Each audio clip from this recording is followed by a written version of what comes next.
Radio Blitz. Dein Webradio von Grenchen. Es war 7 Uhr. Durch Blitzableiter. Rock und Metal mit dem Mige Colatrulio. Radio Blitz. Dein Webradio von Grenchen. Hey zusammen, hier ist der Andy von All To Get Her und ihr hört den Blitzableiter vom Radio Blitz. Salut Radio Blitz, hier sind Fate of Fate aus der Ostschweiz und wir freuen uns riesig, dass wir hier bei eurer Sendung dabei sein dürfen. Da ist der Fabian von My Last Hour und ihr hört die Sendung Blitzableiter auf Radio Blitz. Ein patschifiger Abend miteinander. Ja, grüß euch miteinander. Es ist Mittwoch, der 19. Februar und es ist 7 Uhr am Abend und es freut mich, habt ihr eingeschaltet hier im Blitzableiter auf Radio Blitz. Ihr wisst, Blitzableiter, das ist erst der zweite dieses Jahr übrigens, muss ich sagen. Und das Mal ist es nicht ein normaler Blitzableiter, sondern es ist das erste Heavy Mental vom 2025. Das heisst, metalchurch.ch, für die noch nie das Heavy Mental eingeschaltet haben, die laden sich ihre Gäste und befragen die auch gerade selber. Das ist für mich gar nicht so schlecht, weil im Moment bin ich gesundheitlich ein bisschen angeschlagen. Das heisst, ich stehe hier nur auf einem Bein im Moment. Und eigentlich, ohne dass ich zu fest auf den Hauptgast eintreten schon, den der Samuel dann nachher hat, wollte ich bequeme Yogakleider und eine Yogamatte anlegen und eine Yogamatte mitnehmen. Aber mit einem Bänderriss im Fuß ist das, glaube ich, keine gute Idee. Vielleicht können wir dann nachher noch fragen, ob das gleich gegangen wäre. Wir starten wie immer mit dem Startsong in die Sendung rein, der nichts mit dem Rest der Sendung zu tun hat. Und zwar kommt der Startsong das mal von der Band Mama Jefferson. Die gibt es wieder. Also es ist nicht so, dass es mal nicht mehr gegeben hat, sondern es ist einfach ein bisschen ruhiger geworden um sie herum. Für die den Blitzableiter schon früher mal gehört haben, vor ein paar Jahren haben die Barberie gespielt. Damals noch mit der Sängerin, mit der Vania. Sie hat mir dann Songs geschickt und ich habe sie nachher auch noch getroffen, die Band an Barberie zu Biel. Nachher ist sie sich getrennt mit der Sängerin, dann ist es ein bisschen ruhiger geworden. Jetzt haben sie eine neue Sängerin, Mara. Die hat mir ebenfalls, bei ihnen sind auch die Frauen zuständig für die Songs zu schicken, der Radiosender. Auf jeden Fall habe ich jetzt 2 Songs zugeschickt bekommen und ich bedanke mich hier bei Mara und bei der Mama Jefferson. Und wenn ich hier mein, wie soll ich dem sagen, nicht wirklich professionellen Feedback kann geben. Der Stil hat sich durch die neue Sängerin wahrscheinlich auch ein bisschen verändert bei der Band. Ich sage dem ein bisschen mehr Punk, ein bisschen mehr Dreck, ein bisschen mehr Chaos. Aber hört selber rein, wie das tönt. Mama Jefferson, der Song heisst Screech, der ist am Freitag rausgekommen. Und es gibt dann sicher noch die Möglichkeit, irgendwann noch der andere Song, den sie mir geschickt haben, zu hören. Jetzt hören wir uns mal den an, so dass ihr wisst, wie das tönt. Und nachher starten wir dann ins Heavy Mental rein.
Mama Jefferson mit Screech. Das also der Startsong in 106 Blitzableiter. Und wie viel der Heavy Mental ist das, Samuel? Moment, gut, du fragst mich etwas. Wir haben 1,5 Jahre, letztes Jahr, also müsste es 4, 6, ich würde sagen der 7. Ich hätte jetzt so gesagt, der 6. oder der 7. Du hast das Mikrofon ein bisschen mehr. Ja, genau, jetzt. Jetzt ist es besser. Genau. Herzlich willkommen, Samuel, wieder bei mir zu einem Heavy Mental. Wir müssen vielleicht ganz kurz schnell erklären, für die jetzt allererst mal einschalten, was so ein Heavy Mental ist und ja, wie das da so ein bisschen zustande kommt, weil ich habe eigentlich gar nicht so viel zu tun mit dem. Genau. Ja, das ist ein Talk, gell? Es ist so, dass wir gefunden haben, dass als Metal Church, als Kirche, wollen wir auch mit Menschen Begegnungen suchen, Menschen aus der Szene und mit ihnen darüber ins Gespräch kommen.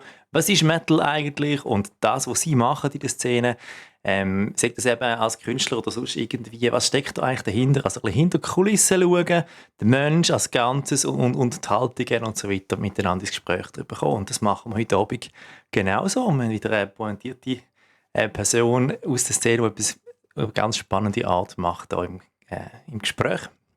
Ja, heute könnte man die Sendung wahrscheinlich unter dem grossen Motto Gegensätze aufführen. Also genau. Ein Gegensatz an sich ist ja schon das, was wir immer wieder diskutieren im Heavy Mental.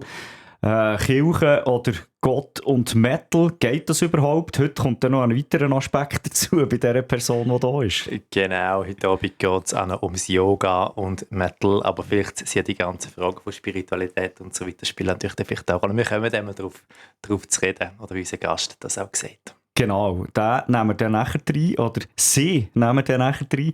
Aber zuerst wollen wir noch schnell ein bisschen darüber reden, was ist bei metalchurch.ch, bei der Metalkirche, so ein bisschen gelaufen in der letzten Zeit. Genau, wir haben am 27. November das letzte Mal Heavy Mental gehabt, als ich nachher geschaut habe, ist natürlich ein Haufen gegangen. Ich habe so 3 Sachen rausgepickt, die ich finde, die erwähnenswert wären. Das eine ist relativ frisch jetzt her, es war ja letztens Valentinstag gewesen.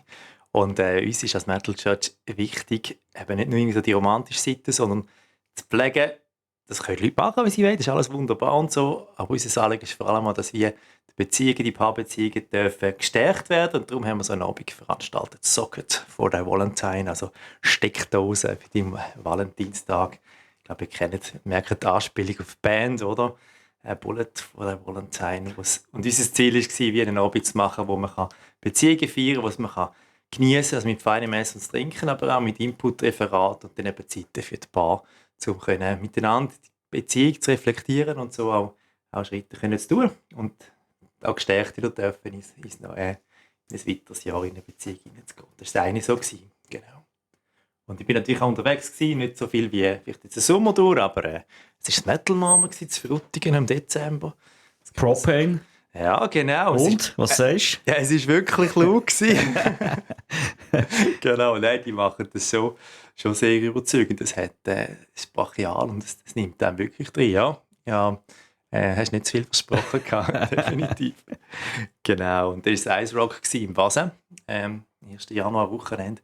Einfach immer wieder grandios, einfach ein Festival mit so viel Herzblut und Charme in dem Wagenshop, den sie da umbauen zu einem Festival. Und dann schneit es noch am ersten Abend, oder? Ja, genau. Das hat mich auch herausgefordert, so wieder beim Heimfahren. Beziehungsweise am Samstagabend war eine Eisregengeschichte angesagt. Und da habe ich dann das Angebot von der einen Freundin aus der Metal Church, die ins Grüne wohnt, angenommen und gesagt, ist gut, ich komme nicht fahren auf ins Grüne, nehme den Shuttle rauf, in Wasser hinterher und bin dann bei ihnen schlafen, genau.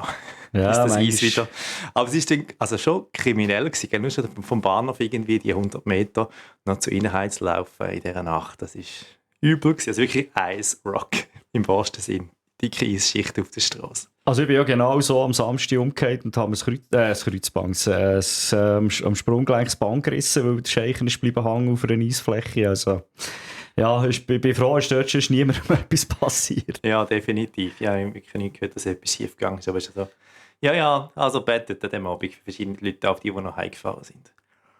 Genau, und wir haben da wieder 3-mal Heavy Sanctum schon wieder gehabt, beim Metal-Gottesdienst-Konzert. Gerade letzten Sonntag, das letzte Mal. Und da haben wir Askara als Gast gehabt, den du ja auch gut kennst, an der Sendung hast. Und ich dachte, wir könnten, bevor wir dann nachher in den Talk steigen, noch einen Song von ihnen hören. Bei diesen bahnt sich ja leider Veränderungen an im Line-Up, weil einfach, weil der eine im Sommer auf Amerika geht und die andere schöne Nachricht ist eben, dass der Band schon jetzt im Moment Zwillinge hat, aber einfach merkt, das bringt mir im Moment nicht alles unter einen Hut. Genau, mal schauen, wie es der Band weitergeht. Ich hoffe, sie findet neue Leute. Aber jetzt lassen wir doch mal rein Askara mit Viator. In the rivers of time we're just one drop, water spilled on dry land. Do we ever change or could we ever be more than what we were born to be? I sometimes wonder where my dreams were born. And I often wonder why my heart is torn. Can you tell me why I can't stay here, torn away by the longing inside? Wander on everlasting shores, ancient waves washing over my feet. Many times I've tried to find the key to this door. Many times found myself further away than before. I feel it in the wind and waves and in the sea. Oh, drilling me to know the truth inside of me. Whispers in the distance, comfort in the endless night of night, songs of old.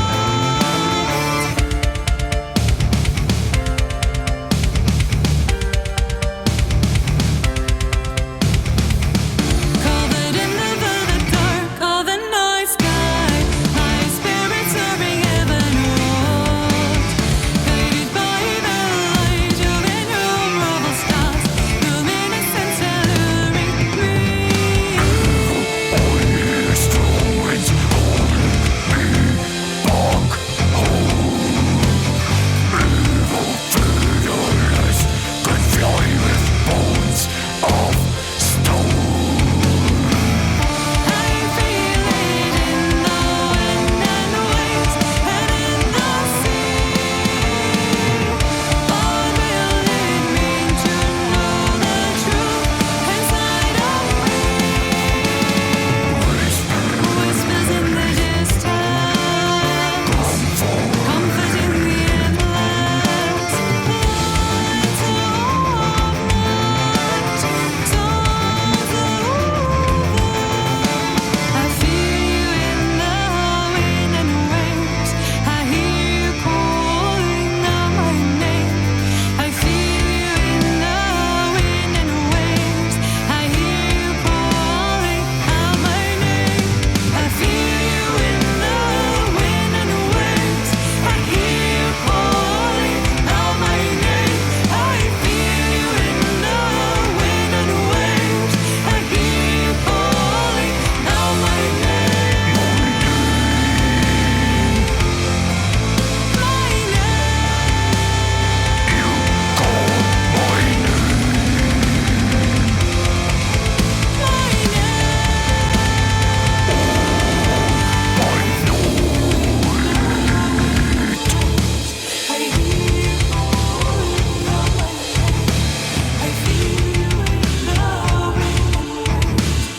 hear you calling out my name. Durch Blitzableitung. Rock und Metal. Das also Askara mit Viator. Und ja, Samuel, jetzt geht es gleich los mit dem nächsten Heavy Mental hier. Und zwar schon in ein paar Sekunden. Aber wir wollen noch schnell eine Telefonnummer auch durchgeben, wo man Fragen stellen könnte, entweder an dich oder natürlich an deinen Gast heute. Genau, das ist uns wichtig, eben, wir haben Gottenbegegnungen und von dem her ist das offen auch für eure Fragen von daheim, was euch interessiert. Was auch immer, man kann ja eine Frage schlussendlich vielleicht auch nicht beantworten, aber stellen kann man sie mal und bis jetzt hat es eigentlich noch nie eine Frage gegeben, wo man noch nicht darauf eingehen können. Also von dem her schiesset los und wenn euch etwas gewundert sticht, dann bringt die Frage. Genau, auf meiner Seite, das heisst, unsere Radio Blitz Studionummer ist 079 930 55 88 und beim Samuel wäre es Das ist 079 739 09 59 metalchurch.ch oder eben Kontakte. Dort zuoberst kann man sie sonst auch nachlesen. Aber spielt euch keine Rolle, es kommt am Schluss hier ins Studio. Schickt euch uns einfach doch Fragen, wenn euch etwas interessiert während dem Gespräch. genau. Und dann tue ich mich nämlich jetzt dann schon ausklinken und lasse dich das machen. Dann kann ich nämlich mein Scheichchen aufhaben Genau. im Hintergrund. Und ja, ich bin sehr, sehr gespannt auf die Gast heute. Egal. Also legen wir los.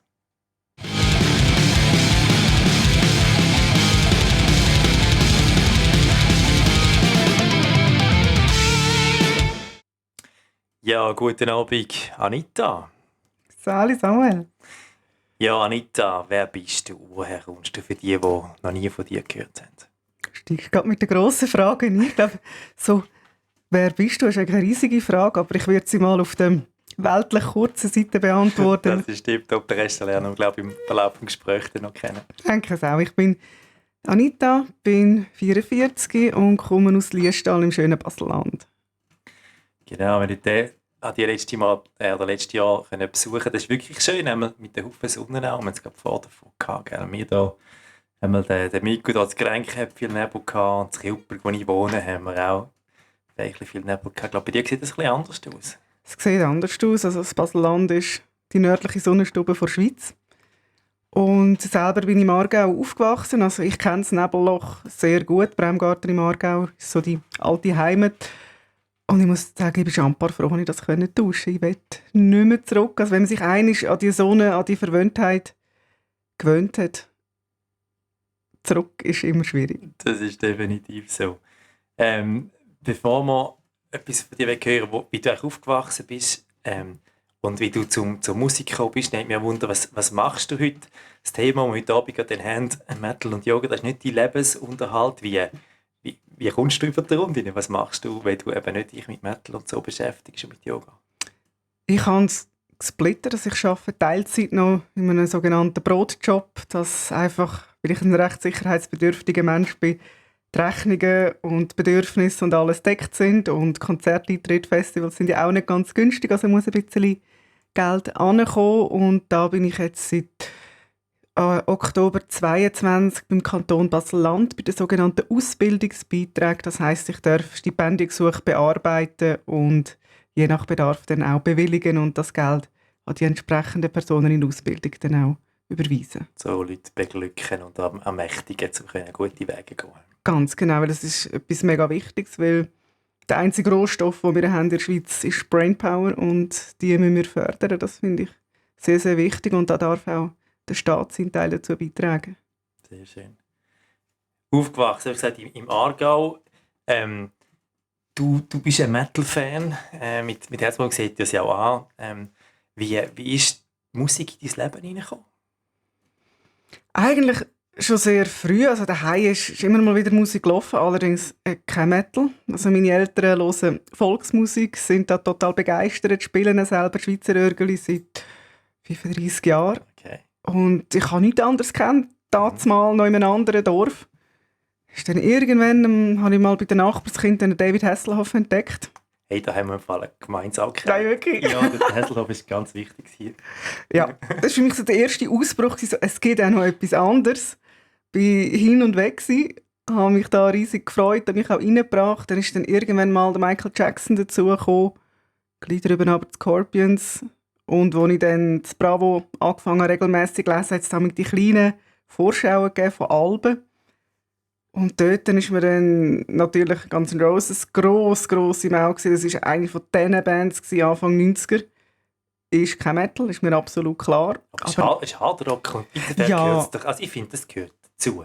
Sie sind Headliner zu Wacken das Jahr. Also Übergänge sind fließend. Ja. Also es wäre mal ein Grund, an das Wacken zu gehen, ja. Wenn sie als Headliner da sind. Und es ist auch schön, dass sie nach all diesen Jahren, wo sie nicht zusammen waren, auch wieder aktiv sind. Genau.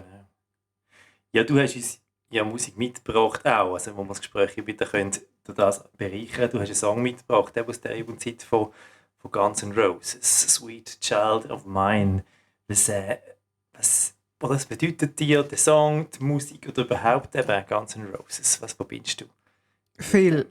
Also vor allem meine Teenagerjahre. Und ich würde sagen, also sie hat mich wirklich durch die Jahre gebracht. Also ohne sie, ich wüsste nicht, wo ich wäre. Es war für mich total wichtig. Ich konnte mich mit dieser Musik immer rauszoomen, wenn ich eine Pause gebraucht habe von dieser Welt. Und gerade «Sweet Child O' Mine» mit dem Intro, es ist für mich etwas vom Grössten, was es in der Musik überhaupt gibt. Und nur schon das live zu hören, also ich komme nur schon bei der Erinnerung daran, gibt es gerade wieder Gänsehaut. Wann hast du sie denn live gesehen? Eben schon in diesen Teenie-Jahren? Schon in den Teenie-Jahren. Sie sind 1993 in Basel, da war es noch im alten Joggeli. Das war mein erstes Konzert. Und nach wie vor eigentlich das Beste, was ich je gesehen habe. Das war Hammer. Sie haben natürlich im Dorf alle Angst gehabt, weil ich bin dort noch keine 13 war. Ich habe gefunden, Mami, aber ich will unbedingt gehen und egal zu Geburtstag, zu Weihnachten. Ich habe mir immer nur ein Billett gewünscht und dann hat sich die Mami dann erbarmt und ist mitgekommen und alle haben gefunden, um Gottes Willen, da kommst du nicht mehr lebendig heim, da hast du ein Messer im Rücken. Und die Mami ist dann ein bisschen anders geworden. Sie ist dann aber gleich mitgekommen, was ich sehr, sehr schätze. Und sie erzählt heute noch davon, sie sagt, das ist das Geilste, was ich hier erlebt habe. Ist nicht meine Musik, aber die Stimmung. Ja. Die Stimmung. Das hat etwas gemacht mit ihr und da denkt sie bis heute sehr, sehr gerne dran zurück. Ja, cool.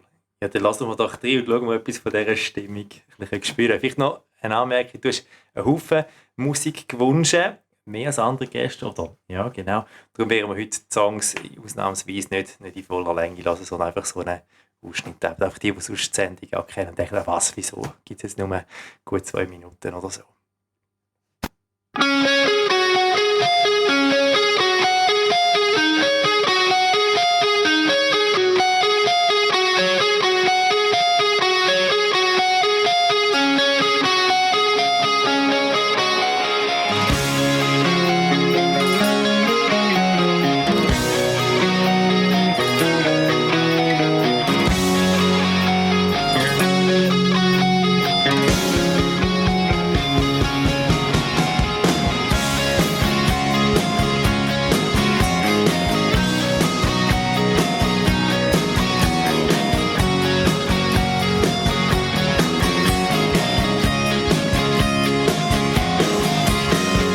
She's got a smile that it seems to me reminds me of childhood memories where everything was as fresh as the bright blue sky.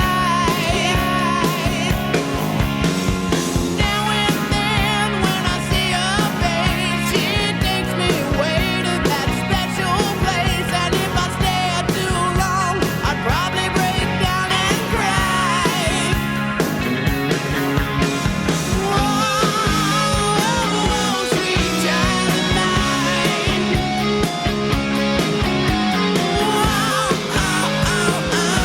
sweet love of mine.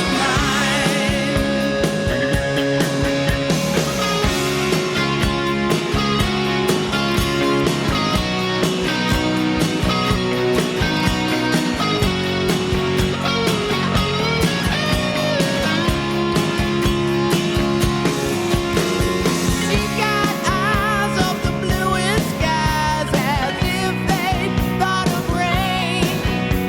I'd hate to look into those eyes and see an ounce of pain. Her hair reminds me of a warm, safe place where, as a child, I'd hide and pray for the thunder and the rain to quietly pass me by. Whoa, sweet child of mine.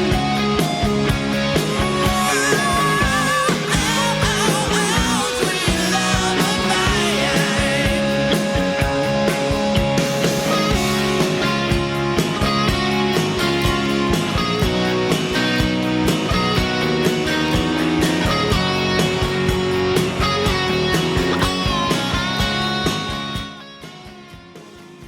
Ja, das ist einer von deinen Jugendlieblingssongs, Anita.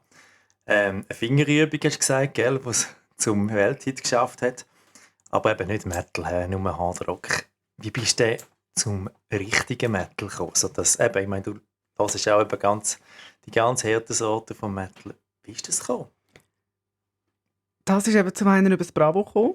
Also das Heftli damals, wo man sich über Musik informiert hat, hat so mit die kleinen Anzeigen gehabt.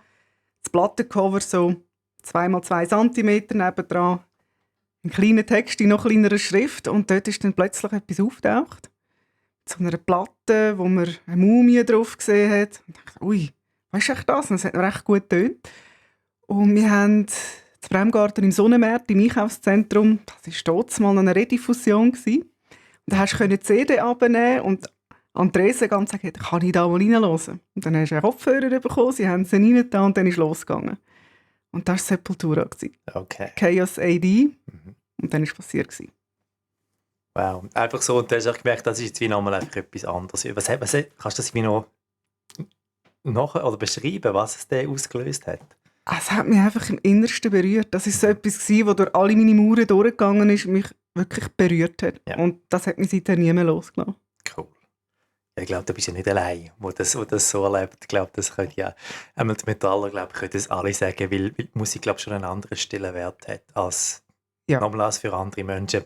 Die andere Musik. Ich glaube, es gibt auch andere Musik, wo es auch Menschen gibt, die das genau gleich berührt, aber so es berührt, glaube ich, schon mehr als der Durchschnittsmensch. Der Metaller ist mehr berührt von der Musik als der Durchschnittsmensch. Oder? Das würde ich bestätigen. Also mehr berührt und es löst mehr aus. Und es ist einfach, glaube ich, auch ein essentieller Bestandteil von jedem Musikerlebnis. Also sei es daheim ab Konserven oder am Konzert. Also ich glaube, wenn es dich nicht berührt, dann hörst du es nicht mehr und dann gehst du ja nicht mehr. Ja, das habe ich auch das Gefühl.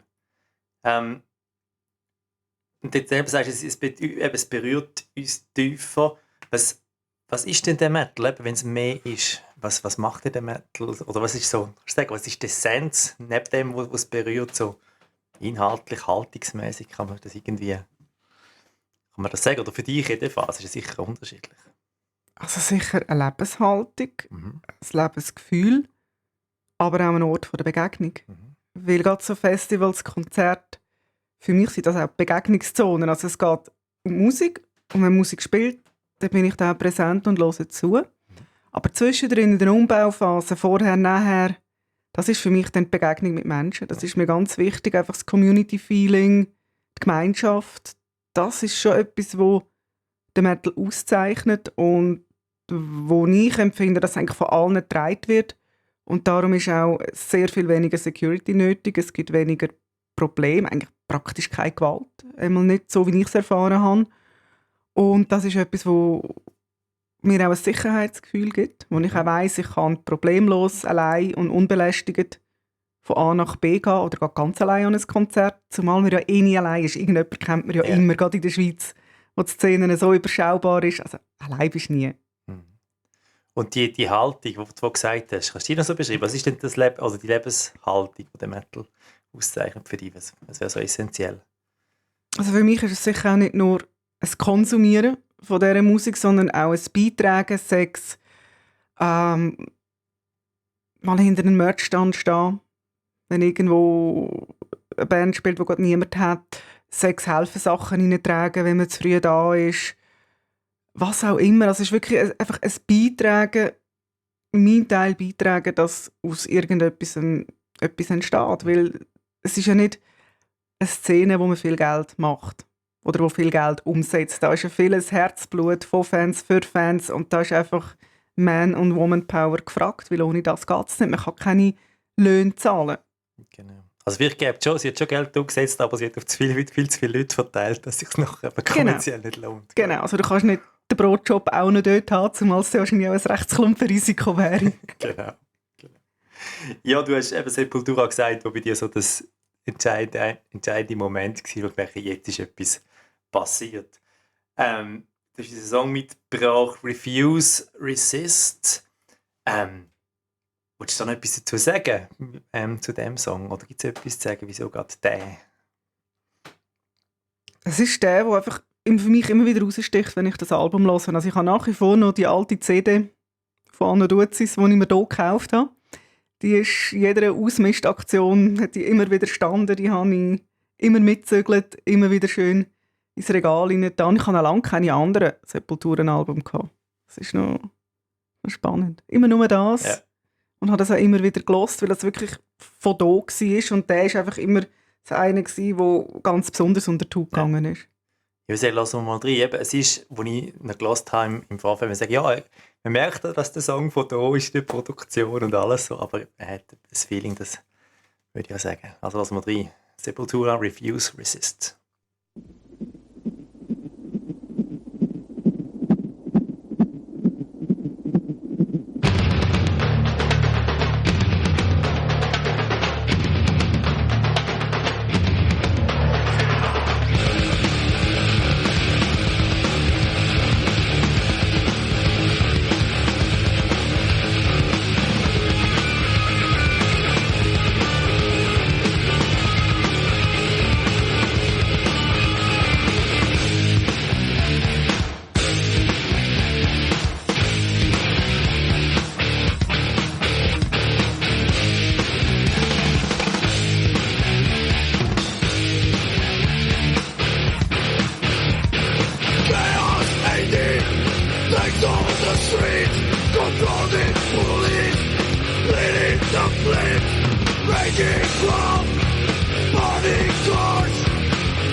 Ja, wir sind im Heavy Metal mit dir, Anita Schicker.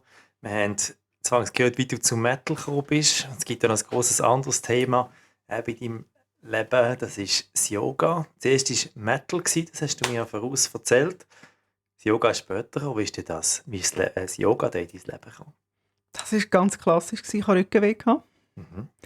Und dann hat mir eine Kollegin immer erzählt von dem Yoga, das sie da macht und dass ihr das so geholfen hat. Und da habe ich gefunden, ja genau. Ich glaube auch, ich habe mich da überhaupt nicht auskennt, aber dann ist das immer wieder aufgepoppt und irgendwann haben sie dann mal gefragt, so, du, was ist das genau? Und dann hat sie mir ein paar DVDs empfohlen und ich habe mir die dann auch gekauft und habe gedacht, probier's mal aus, also nützt nicht so Schatz nicht. Mhm. Und tatsächlich, das hat genützt, es ist besser geworden und dann habe ich gefunden, okay, wenn das hilft, warum eigentlich nicht? Aber ich will jetzt schon wissen, was das genau ist, weil ich schon gleich gemerkt habe, dass das ist schon nicht nur Sport. Und habe dann irgendwann gefunden, da ist noch Philosophie dahinter, sonst etwas. Habe dann da angefangen recherchieren, lesen, machen. Das ist oft so, also wenn mich ein Thema interessiert, dann, also Englisch heisst so schön, going down the rabbit hole. Ja. Das mache ich exzessiv, informiere mich über alles und habe dann wie gemerkt, oh, das ist eine grosse Welt, da will ich mehr wissen. Mhm. Und dementsprechend, ja, habe ich weitergelesen, weitergeschaut und das war für mich so ein bisschen etwas, was ich fast ein bisschen kritisiere am Yoga. Es ist sau schwer zu reinkommen. Also es gibt auch viel von dieser Yoga-Philosophie, von ganz gescheiten Leuten, ganz komplizierte Sachen, aber niemand erklärt es dir, dass die Tür aufgeht. Also mir fehlt so ein bisschen der Türöffner und das habe ich so ein bisschen zu meiner Mission erklärt. Wo ich einfach sage, ich will Zugang schaffen, in allererster Linie mit meinem Yoga. Aber, dass man Yoga unterrichten kann, muss man natürlich auch wissen, ja, was machst du denn da eigentlich? Weil das ist doch auch eine Verantwortung. Und dementsprechend habe ich zuerst im 2018 ein Programm gemacht namens «The Path of Yoga». Und dort ist es eigentlich gar nicht um Unterrichten oder sonst irgendetwas gegangen, sondern es ist um einen selber gegangen. So im Sinne von, du musst zuerst mal deinen eigenen Scheiß zusammen haben, bevor man dich auf Menschen loslassen kann. Mal so ganz plakativ gesagt, was ich auch unterschreiben würde. Also wirklich ein, was ist das gewesen? 7, 8 Monate Intensivprogramm, einfach mit sich selber beschäftigt hat, viel mit Journaling, aber auch geschaut hat, schlafe ich gut, ernähre ich mich gut, was mache ich eigentlich da, was gibt es für Techniken, wo ich mich mit mir selber befassen kann. Das war eine total spannende Reise nach innen, die auch einen sehr langen Prozess ausgelöst hat, Arbeit an mir selber. Und dann habe ich im 2019 dann angefangen mit einer Yogalehrerausbildung in Basel. Ganz reguläres, klassisches Yoga und habe dann dort lernen, sowohl wie man unterrichtet, aber eben auch Yoga-Philosophie, Anatomie, all diese Sachen, Stundengestaltung. Und nach dieser Ausbildung für mich war klar, ich wollte unterrichten, aber ich will es auf meine Art machen. Und dann habe ich angefangen, Sachen zu verbinden. Das Yoga, ich komme glaube ich schon noch darauf zu reden, was das Yoga ausmacht. Aber es gibt ja so eben die, oder ich nehme es jedenfalls so wahr, das Bild vom Yoga hat sich ja verändert in der Öffentlichkeit in den letzten Jahren, gerade also durch, ich glaube auch durch Social Media und durch vieles mehr. Du bist auch irgendwie über das DVD irgendwie oder so quasi dazugekommen, aber heute habe ich so das Gefühl, also auf Insta, da gibt es ganz viele eben, oder gewisse Begriffe und Yoga Pants oder was kann ich nicht sagen und einfach so, also der ganze Lifestyle irgendwie so, ich sage jetzt das Lifestyle-Yoga, das ist eins so, was ist das Yoga für dich? Auch nicht das, oder? Eben das mit anderen passt das ja nicht wirklich zusammen, oder? Weniger. Und einer von meinen Hashtags, die ich dauernd brauche auf Social Media, ist «No Leggings Needed». Weil mich hat mal ein Mann angesprochen und gesagt, hey, ich würde das ja schon mal gerne ausprobieren, aber weisst, also in diesen Leggings fühle ich mich dann schon nicht wohl. Und dann habe ich wie gemerkt so, oh, wie war es mit dem Zugang schaffen? Ich habe, glaube ich, das Bewusstsein nicht geschaffen, dass man gar nicht zwingend Leggings anlegen muss. Es ist wie so, dir muss mal bewusst sein, was hat denn das Gegenüber für ein Yoga-Bild, dass du überhaupt kannst darauf einsteigen kannst, dass du unter Umständen auch kannst Bedenken ausräumen oder zumindest gemeinsam anschauen. Und das sage ich immer, hey, das brauchst du nicht. Ich habe selber auch keine Leggings an. Ich fühle mich so auch nicht wohl im Unterrichten und das ist absolut nicht nötig. Also wieder Zugang schaffen. Das ist ein bisschen wie bei den Kindern auch. Die Leute das vorstellen können, das ist genau so, oder nur mit der Orgel oder weiss nicht was, da bist das ist einfach nur die Verpackung und gar nicht das Eigentliche. Ja, und ich denke, das ist vielleicht beim Metal bis zu einem gewissen Grad auch so. Und die Leute Ideen haben, was an so Konzert vielleicht könnte passieren. Absolut. Was ist, magst du noch etwas sagen, eben die Philosophie, die du angesprochen hast, eben, man kann sich vorstellen, das ist hat etwas mit einer Art Sport zu tun. Du hast gesagt, du hast ja nachher auch eben deine Rückenprobleme in den Griff bekommen. Was ist denn die Philosophie vom Yoga? Oder kann man das so einfach sagen? Jetzt für jemanden, der keine Ahnung hat, oder in welche Richtung geht es? Um was könnte es da gehen? Ich glaube, da kannst du 5 Leute fragen und hast 7 unterschiedliche Antworten. Also ich frage jetzt dich, was ist für dich? Für mich ist es eine Lebenshaltung. Also es geht weit über die Matte aus. Und in erster Linie würde ich sagen, ist etwas ganz Grosses, was mir einfach hilft, mit mir selber klarzukommen. Um meinen Platz in der Welt irgendwo zu finden und herauszufinden, welchen Platz in dieser Welt ich habe. Aber so ein bisschen, weißt du, jemand, der keine Ahnung hat das Stichwort, also mit Achtsamkeit oder mit oder weißt, was ist die Haltung, wo du sagst, wie findest du den Platz? Oder was zeichnet jemand oder dich jetzt aus, wo Yoga macht, zu jemand anderem, der das vielleicht nicht macht. Was hast du das Gefühl, was ist denn das? Ich würde gerne noch ein bisschen Fleisch und Knochen bekommen. Mhm. Es ist eben sau schwer zu erklären. Das glaube ich. Ja. Es ist auch schwierig, es jetzt so kurz zu Ja. klappen. Natürlich, wie du sagst, du hast da, weiss nicht, wie lange müssen die mich beschäftigen und ihr hat noch wieder etwas anderes erzählt. Ja, also, was vielleicht ganz wichtig ist, wenn wir an Yoga denken, denken wir oft an die Körperhaltungen, die man da hat. Die Figuren, wo man mehr oder minder beweglich muss sein. Das ist aber nur ein Teil. Es gibt auch, also wenn man die Yoga-Philosophie nach Patanjali nimmt, ist das so ein 8-facher Pfad, wo einfach die Haltungen ein Teil davon sind. Dann geht es auch Wert mir gegenüber, Wert im Aussen gegenüber. Es geht ums Schnaufen. Es geht um Meditation, um Achtsamkeit. Es geht am Schluss etwas, was sie Erleuchtung nennen, was auch immer das mag sein. Also ich habe keine Ahnung, was es ist. Ich habe es ja nicht. Und darum ist es eigentlich ein riesengroßes Konstrukt. Das ist ein Teil. Es gibt auch noch andere Teile, wo zum Beispiel ein Text namens Bhagavad Gita, wo aus dem Mahabharata raus ist, dem grossen indischen Nationalepos, aus einem riesenlangen Gedicht. Den kann man dazu ziehen. Es kommt wirklich darauf an, in welchem Stil du bist. Aber es geht letztlich wirklich, eben wie du sagst, es geht um Achtsamkeit, es geht um Meditation. Es geht meiner Meinung nach aber auch um Verbundenheit, weil man irgendwann während diesen Körperübungen, Meditations-, Achtsamkeitsübungen, habe ich das Gefühl bekommen, es gibt da irgendetwas, das grösser ist als ich, mit dem ich auch verbunden bin. Und das hilft natürlich schon mal sehr zu entspannen, weil es relativiert dann sehr viel. Jetzt hast du das eben gesagt, Verbundenheit, hast du das Stichwort gebracht. Du hast das jetzt eben mit Metal verbunden. Wie bist du auf das gekommen? Es sind ja zwei nicht so wahrscheinliche, oder auf den ersten Blick jedenfalls nicht wahrscheinliche Partner. Wie ist das gekommen? Das ist zum einen am Stil geschuldet, wo meine Ausbilderin gelernt hat. Das ist das sogenannte Jivamukti-Yoga, das kommt aus Amerika. Und dort ist Musik ein essentieller Bestandteil. Das heisst, in jeder Stunde läuft Musik dazu.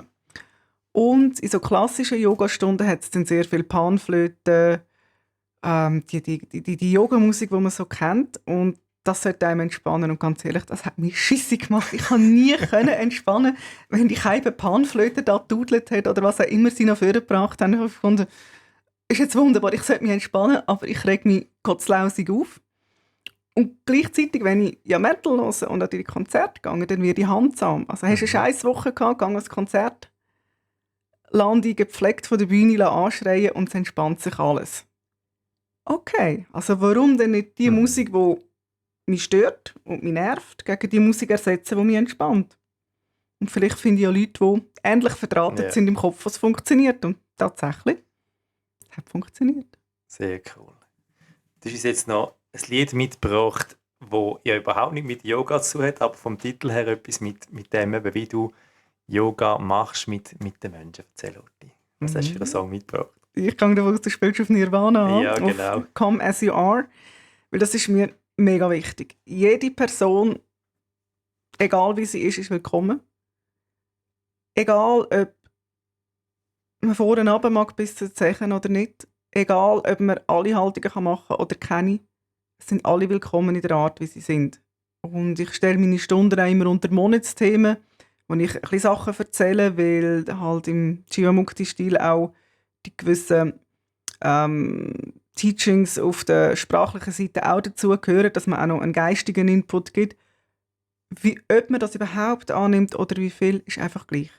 Es ist völlig gleich, weil mir geht es wirklich darum, Yoga ist für alle da, aber nicht für jeden etwas. Also ich respektiere, wenn jemand sagt, ich will nichts mit dem zu tun haben. Ja. Das ist auch ganz wichtig, aber es sollen wirklich alle wissen, ich bin willkommen, so wie ich bin. Also es gibt keinen Grund zum nicht zu kommen, ausser man weiss, es ist wirklich nichts für mich. Dann ist das absolut in Ordnung, aber ich finde es immer schade, wenn jemand gerne würde, aber sich nicht getraut, aus welchem Grund auch immer. Und darum ist mir gerade auch der Song einfach rein vom Titel her, weil damals meine Englischkenntnisse sind ja nie gewesen. Ich musste immer warten, bis Bravo die Sachen übersetzt.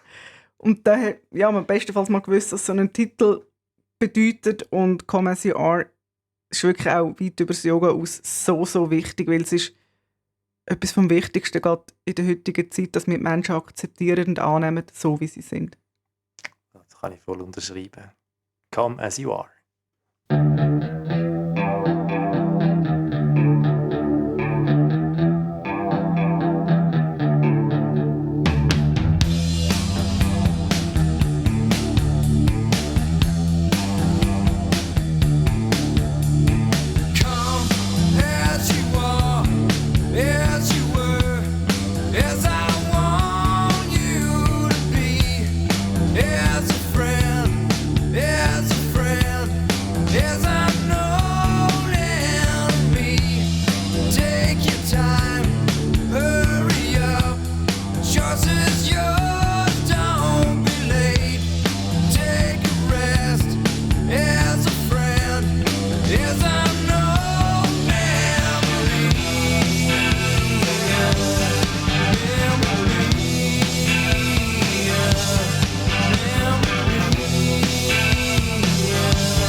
Blitzableitung.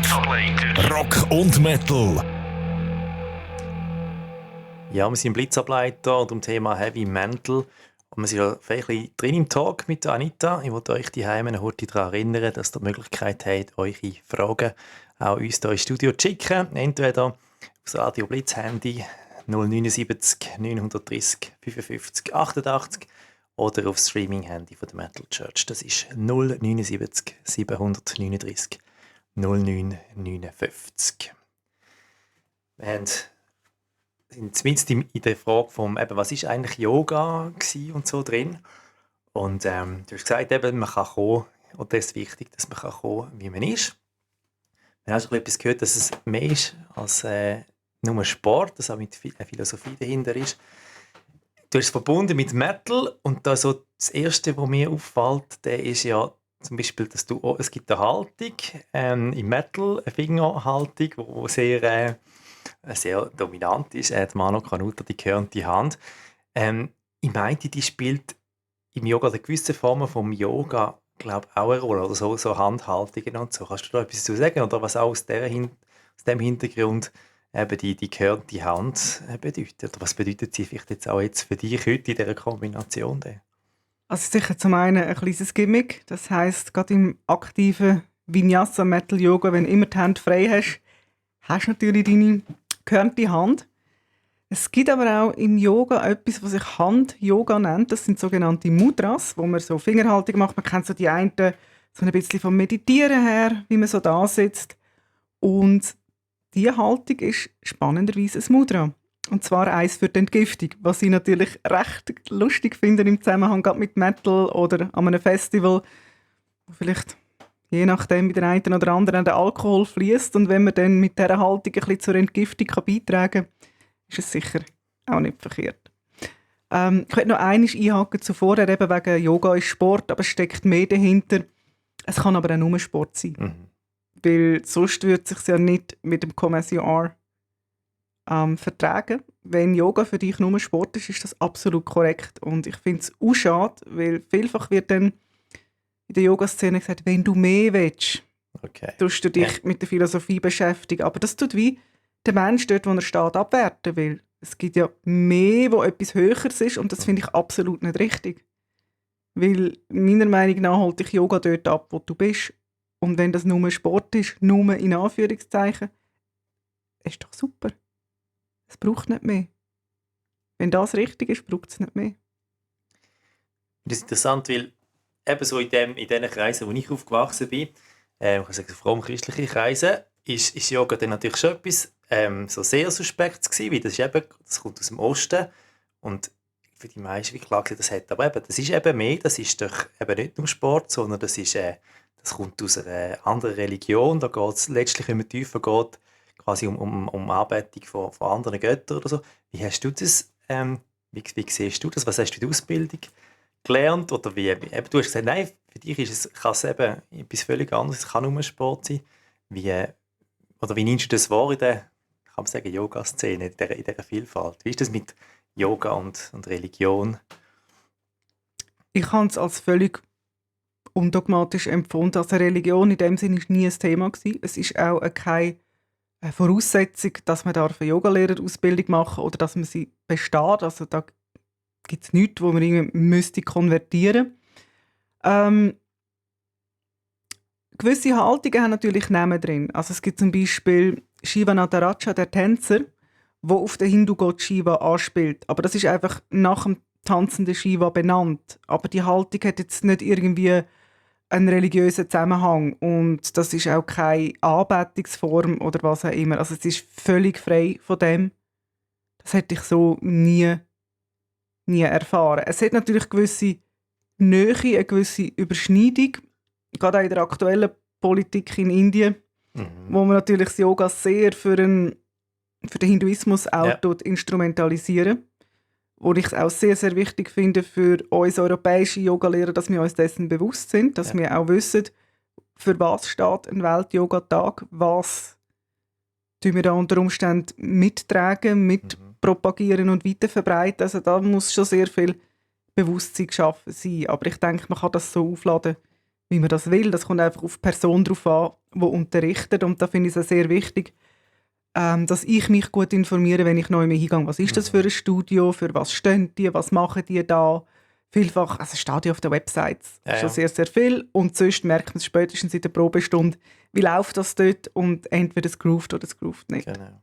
Aber dass es ist keine Voraussetzung. deutungsoffen ist, wie man, und die Frage ist, was du dann nachher damit eben machst. Absolut, absolut. Weil es ist eben, Yoga ist für alle da und das kann für alles stehen. Es ist für mich wirklich eine universelle Lebenshaltung, die völlig frei von Konfession ist. Merci für die Aufklärung. Was hast du eben gesagt, so, wo ich herkomme, wo ich aufgewachsen bin, was hast denn du für Erfahrungen mit Kirche gemacht? Hast du Erfahrungen gemacht? Also ist das, du bist ja jetzt beim Yoga, du hast ja Philosophie jetzt auch gefunden, eben eine Lebenshaltung. Was hat die Kirche bei dir für eine Rolle gespielt in deiner Biografie? Sehr, sehr eine kleine, untergeordnete. Also da war nicht viel gewesen. Ich bin sehr in einem, wie sagt man dem? Also es hat daheim keine Bedeutung gehabt, Religion.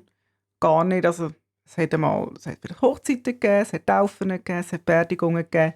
Aber so für den Alltag oder das gelebte Leben ist das nicht relevant gewesen? Das war nicht relevant gewesen, nein. Du hast eben Ich frage also, du hast einen Song noch ausgewählt heute Abend, der durchaus noch einen biblischen Bezug hat, nicht im Text, aber als ich den Videoclip angeschaut habe, habe ich gemerkt, das ist ein Song mitgebracht von Ectomorph, «You Can't Control Me». Und wenn man dort so, bevor der Song so richtig anfängt, wird das Bibelzitat eingeblendet.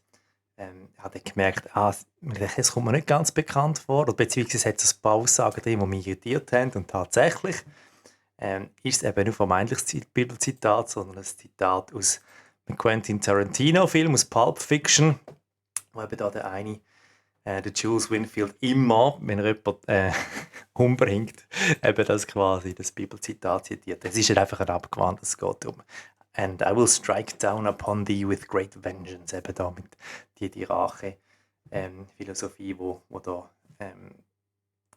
angerufen wird. Im Originalkontext geht es eigentlich um Philister, ist das Gerichtswort von Gott über die Philister, weil sie in einer grausam eigentlich eben gegen Israel waren und quasi, ja, jetzt kommt der die Vergeltung, aber es ist doch aus dem Kontext gerichtet. Aber hat es einen Bibelbezug mit dem Song, den du mitgebracht hast? Bevor wir dort reinlassen, nehmt Sie Wunder, eben, das ist ein Song auch, der ist ziemlich, der harte Kost so, es geht um Hass, es geht um Gewalt. Man könnte jetzt sagen, hey, was sollen so Texte, wo Menschen irgendwie eben, vielleicht sogar fast eben, man könnte das Gefühl haben, zur Gewalt aufrufen, den Hass zelebrieren. Was hat das für dich? Wie gehst du mit dem um? Wieso hörst du so Texte? Wie gehst du damit um?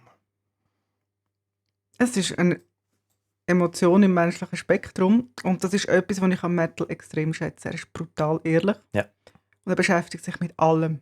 Also das heisst, es gibt keine Tabus, im Guten wie im Schlechten. Es darf überall hergeschaut werden. Das ist etwas, was ich mega wichtig finde, weil wir alle tragen so Emotionen in uns. Das ist normal, das ist auch nicht krank. Absolut. Die Frage ist einfach, was machen wir damit und wie leben wir es? Also es ist ein grosser Unterschied, was geht in mir innen ab und was geht, was transportiere ich im Aussen und wenn ja, wie.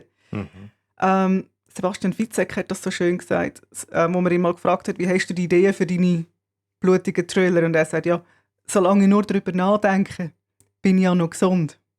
Also lieber das alles denken und im Kopf haben, als es zu verdrängen, weil ich glaube, alles, was man verdrängt, gärt, wird gross und pervertiert. Und das ist nicht gut. Also darum finde ich es ganz wichtig, sich eben auch mit diesen negativ konnotierten Emotionen auseinanderzusetzen und auch zu überlegen, woher kommt jetzt das, warum habe ich das Gefühl, was macht das jetzt mit mir? Das finde ich etwas mega Wichtiges und das bin ich sehr dankbar, hat es im Metal einen Platz, weil es schafft dann mir auch wieder Zugang zu meinen eigenen Emotionen. Und dann kann ich sie kontrollieren und sie kontrollieren nicht mich. Und dann wären wir wieder beim Titel. Genau.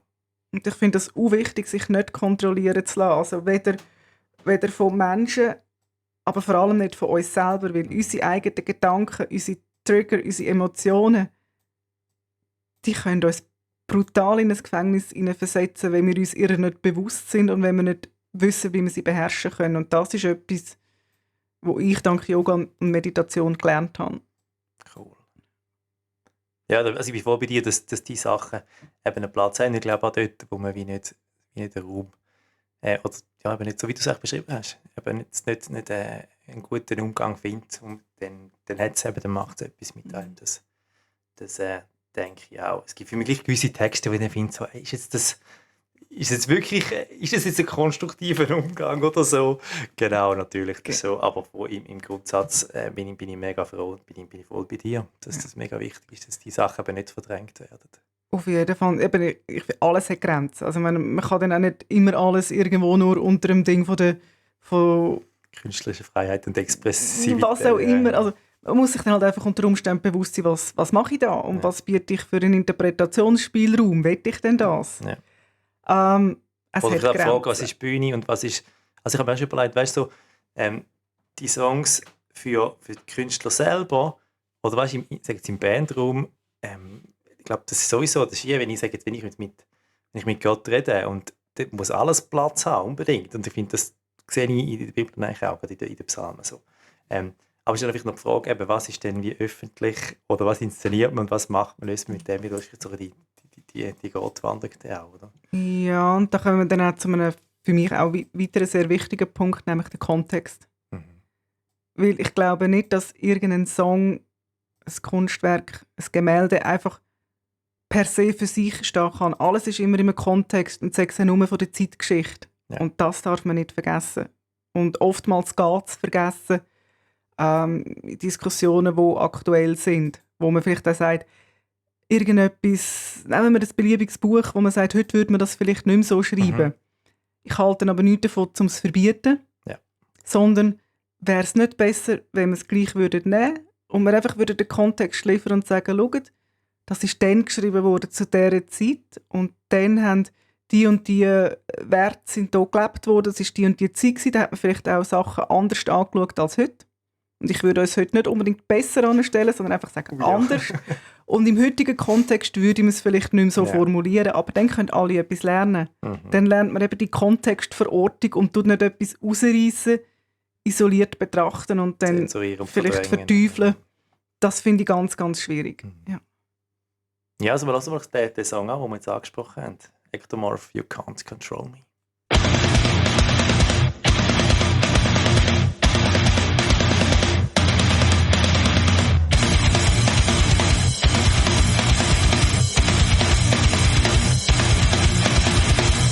See your face, my rage start to burn. Now is the time for you to learn. I'm free from you, and all my it breaks down. You can control me, you can control me, you can control me, you can control me, you can control me,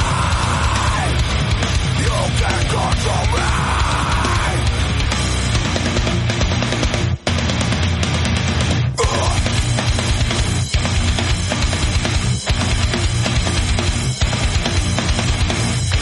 What's mine, and I take it back. The way you lie is so fucking bad. I'm free from you, and all my hate breaks down. You can control me, you can control me, you can control me, you can control me, you can control me, you can control me.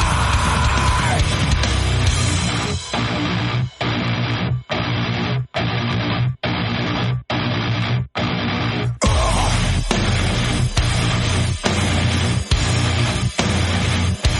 me, I won't do what you tell me. You can control me,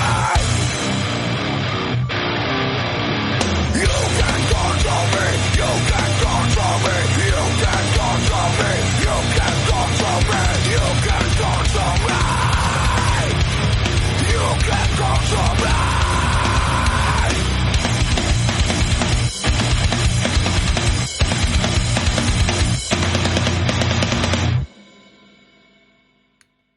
Ja, Anita, du kommst so als positive, freundliche Person über, oder so, wenn ich dich kennengelernt habe. So erlebe ich dich auch heute Abend. Und jetzt hörst du, der wichtigste Musikstil für dich ist wahrscheinlich, habe ich das Gefühl, so wie ich dich kennengelernt habe, ist Black Metal. Und Black Metal, so hat man so das Gefühl, das ist doch so der Hort von der Misanthropie, also so vom Verabscheuen von den Mitmenschen und anderen. Wie kommt das, wie passt das? Was bedeutet der Black Metal für dich? Erzähl mal. Es ist mehr und mehr in den letzten Jahren zu meinem ganz grossen favorisierten Stil geworden. Mit sehr vielen von seinen Schattierungen. Es hat Unterstile, Subgenres. Ich glaube, vieles von dem ist, ich will nicht so böse sein und sagen, es ist Show, aber vieles wird einfach halt transportiert auf der Bühne, ist Teil von der Ikonografie aus der Geschichte raus. Aber es sind eigentlich gleich ganz freundliche Zeitgenossen, die in den meisten Fällen auch sehr viel Spass am Leben haben. Ich glaube, das sieht manchmal einfach auch viel böser aus, als es ist. Oder also etwas mit dem zu tun, was wir vorher davon hatten, dass es eben wie, wenn man die Gefühle und Sachen wie ausdrückt, dann kann man sie wie loslassen, dann kann man nachher wieder Freude am Leben haben, wenn man wie es andere wie verarbeitet hat. Ja, Also, ich glaube, so eine gewisse Katharsis zwischendurch ist schon nicht schlecht. Und das macht auch etwas. Also er hat ja Ich weiss nicht, ob du es gesehen hast, der Hartmut Rosa, ein berühmter deutscher Soziologe, ist selber auch Metal-Fan. Genau. Und ich würde schambar gerne mit ihm mal zu Nacht essen und über die Sachen schwätzen. Das würde ich total interessant finden. Und er hat ein Buch über das geschrieben mit seiner grossen soziologischen These vom Erleben auf Metal gemünzt. Und ich glaube, das ist eben genau das, wo die Sachen dann durch uns durchgehen, wir leben können, fühlen können, ausdrücken können. Und dann können wir weitermachen. Du hast ja jetzt eben auch eine besondere Art von Yoga eben entwickelt. Oder machst du eben im Zusammenhang mit Black Metal.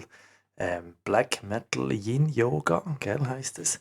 Für die keine Ahnung haben, also Black, Schwarz, Metal haben wir auch schon gehört, Yoga haben wir jetzt auch gehört, aber das Yin, Yin und Yang, aber was ist jetzt was? Erzähl mal.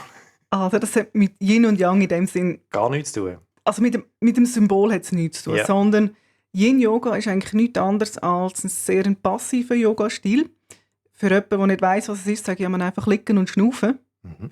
Also es ist nicht so, dass verbrezeln und von einer Pose in die nächste wechseln und dazu schwitzen, sondern du hast Posen im Sitzen und im Liegen. Es hat eine einzige im Stehen. Mhm. Und du hebst die einzelnen Haltungen mehrere Minuten am Stück, aber ohne Muskelkraft. Also du hast Blöcke, Küsse, Polster, du dich dann einrichten, dann liegst du rein und bleibst. Und dazu hören wir Black Metal. Und das finde ich total spannend, weil es geht auf Faszien, auf das Bindegewebe, tut das dehnen. Mhm. Und wenn du dann in dieser Stille bist, in dieser Haltung für 4-5 Minuten lang, dann fängt es an zu trüllen im Kopf. Okay. Und das musst du aushalten. Aha. Da können manchmal auch plötzlich Emotionen oder Sachen aufkommen. Kann passieren. Mhm.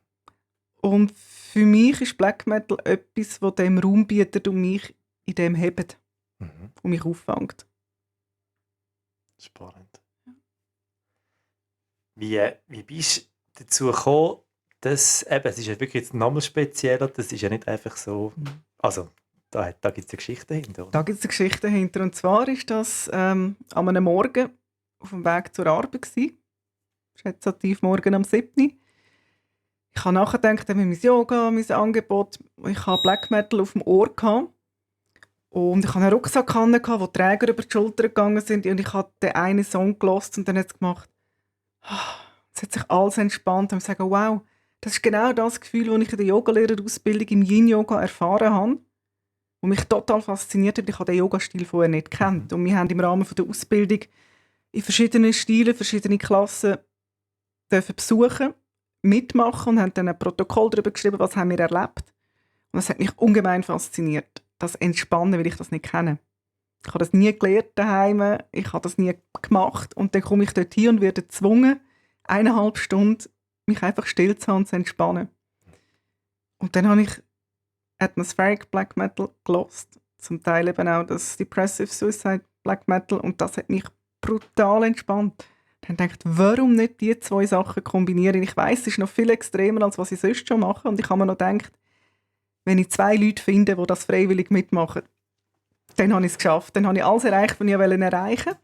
Und ich habe dann bei der Yin-Yoga-Weiterbildung meine Abschlussstunde, die hospitiert worden ist von ihr, die das uns beigebracht hat, also von der Ausbildnerin, habe ich Black Metal Yin-Yoga gemacht. Und sie hat sich recht in ihrer Höhe darauf eingeladen und hat das mit ihrem Lebenspartner ausprobiert. Also ich habe die Stunde dann aufgezeichnet, weil sie zu dieser Zeit in Australien war.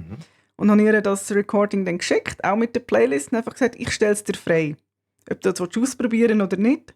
Und du kannst es jederzeit wieder abschalten, wenn es dir zu viel ist. Und sie hat die komplette 75 Minuten durchgezogen und hat gesagt, es ist nicht mein Stil.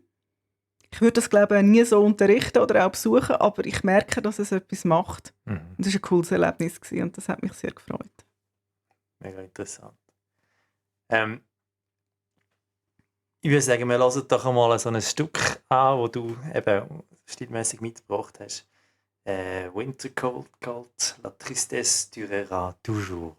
Lassen wir doch mal rein. Nicht der ganze Song, er ist ziemlich lang, aber lassen wir mal rein.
Also der Stil heisst Depressive Suicide Black Metal, also Suicidal Black Metal.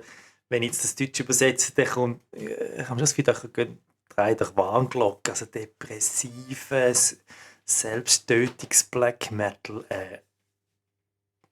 Anita, was ist das? So, diesen Song würde ich jetzt eher unter Atmospheric Black Metal einordnen. Ja. Und was ich dazu noch sagen will, das ist der Eröffnungssong von meiner ersten Black Metal Yin-Yoga-Stunde gewesen. Der bedeutet mir auch viel. Und gerade eben von den Vocals her natürlich sehr extrem. Aber ich habe dort mal ganz ein tolles Feedback bekommen von einer Teilnehmerin, die gesagt hat, wenn jemand für mich schreit, kann ich loslassen. Und das habe ich auch schön gefunden, weil das wirklich passt. Das andere eben, ja, ist ein ganz spezielles Genre. Und Suizid ist ein Thema dort. Es wird dann auch auf der Cover entsprechend zelebriert. Ich finde, es kommt darauf an, wie es gehandhabt wird, auch von den Personen in diesen Bands, von den Exponenten dort. Es ist ein Thema, das man meiner Meinung nach anschauen muss. Und ich glaube, jeder Mensch kommt irgendwo in seinem Leben mal an einen Punkt an, wo er überlegt, will ich weitermachen oder nicht. Und ich finde, das ist eine ganz wichtige Frage, die man beantworten muss für sich. Und auch da wiederum, eben, es ist der Metal, der alles schonungslos anspricht. Was ich schwierig finde, ist, wenn Aufrufe kommen, ich könnte jetzt keine Exponenten nennen, die das machen. Ich weiss ja nicht, ob das jemand macht, einfach sagt, ja, bring dich doch einfach um und das Problem ist gelöst. Oder einfach auch Leute überzeugen. Das finde ich immer schlecht, wenn man Leute versucht, irgendetwas reinzudrängen, egal was es ist. Das Thema an und für sich als Lichtholen und betrachten, finde ich absolut wichtig, weil auch es sind schwere Momente. Wenn ein Mensch wirklich darüber nachdenkt, ist Suizid ein Selbstmord, das ist eine Option für mich, will ich die wahrnehmen oder nicht. Aber wenn sich der Mensch entscheidet, sie nicht wahrzunehmen, kann das eine riesengroße Quelle von der Kraft sein, die dich nachher durch das ganze Leben durchträgt, wo du immer wieder darauf zurückgreifen kannst, weil du das mal den Entscheid getroffen hast, ich will leben. Mhm. Also von dem her gesehen ist es vielleicht nicht ganz so düster, wie es auf den ersten Blick aussieht. Aber ich verstehe natürlich schon, wenn man eben die Ikonografie anschaut, die natürlich insbesondere im Black Metal extrem wichtig ist, dass sie schockiert, dass sie abstoßend sein kann, dass sie Angst machen kann. Ja, verstehe ich. Ist auch richtig so. Und ich finde es wichtig, dass Menschen, die dem begegnen, die vielleicht nichts wissen, dass sie das Gespräch suchen. Nicht mit Vorwürfen, sondern mit ehrlichem Interesse und mit Fragen und mit Anteilnahme. Und dass man halt dann auch als Mensch, der die Musik hört, dann auch die Kontextualisierung wiederherstellen tut. Weißt du, die Frage so, weil ich finde, das, was du sagst, das kann ich irgendwie nachvollziehen. Aber ich habe eine konkrete Person, ich weiß nicht, ob es jetzt wirklich mit dem Subgenre Black Metal ist, aber erlebt, jemanden, den wir verloren haben, wo ich würde sagen, genau die ganze, das ist wie ein Abgrund gewesen. Also im Black Metal die ganze eintaucht, in der Band gespielt und wie auch mit der eigenen Verzweiflung irgendwo und das hat wie nur noch weiter runtergezogen, wo am Schluss der wie ist und ich ja, also ich denke, es ist ein Gefähr, in dem Sinne kann eine mega gefährliche Sache sein. Ich habe das Gefühl, dass es schon so wie eben der von dem Abgrund drin, sagen jetzt saugeln, sich abziehen, da kann man wirklich auch untergehen drin, oder? Das kann passieren. Es hat alles immer eine helle und eine dunkle Seite. Und ich finde es auch ganz wichtig, in so einem Moment sucht Hilfe. Es ist ganz wichtig. Also, das ist keine Schande, das ist nichts Schlimmes, sondern wenn es wirklich nicht mehr geht, Hilfe suchen. Es gibt ja bei Black Metal noch andere so ein bisschen, eben, schwierige Seiten, wo siehst du die Grenzen eben, oder wie grenzest du dich ab, wo ziehst du die so eben, wenn es gibt eine braune Suppe beim Black Metal, es gibt auch satanistische Dinge, was nicht nur kokettieren ist, oder wie gehst du mit dem um? Ich bin sehr ein toleranter Mensch, aber gerade bei der braunen Suppe werde ich extrem intolerant. Das ist für mich ein absolutes No-Go, das geht nicht.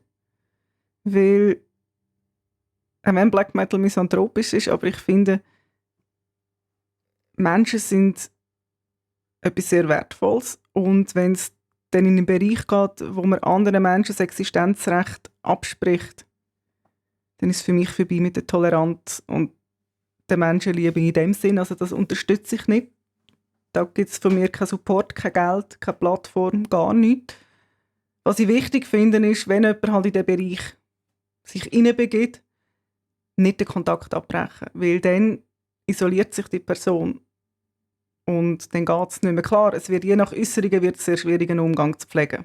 Und das ist irgendwann vielleicht auch wirklich nicht mehr machbar. Aber ich würde probieren, so lange wie möglich den Kontakt zu haben, dass der Mensch einfach auch weiss, er ist aufgehoben und nach wie vor willkommen, auch wenn wir vielleicht uns einig sind, dass wir uns nicht einig sind. Aber ein Mensch dann wirklich in die Isolation zu begeben, ist schwierig, weil dort fangen dann die schlimmen Sachen noch weiter an gären, werden noch extremer und dann ist niemandem geholfen.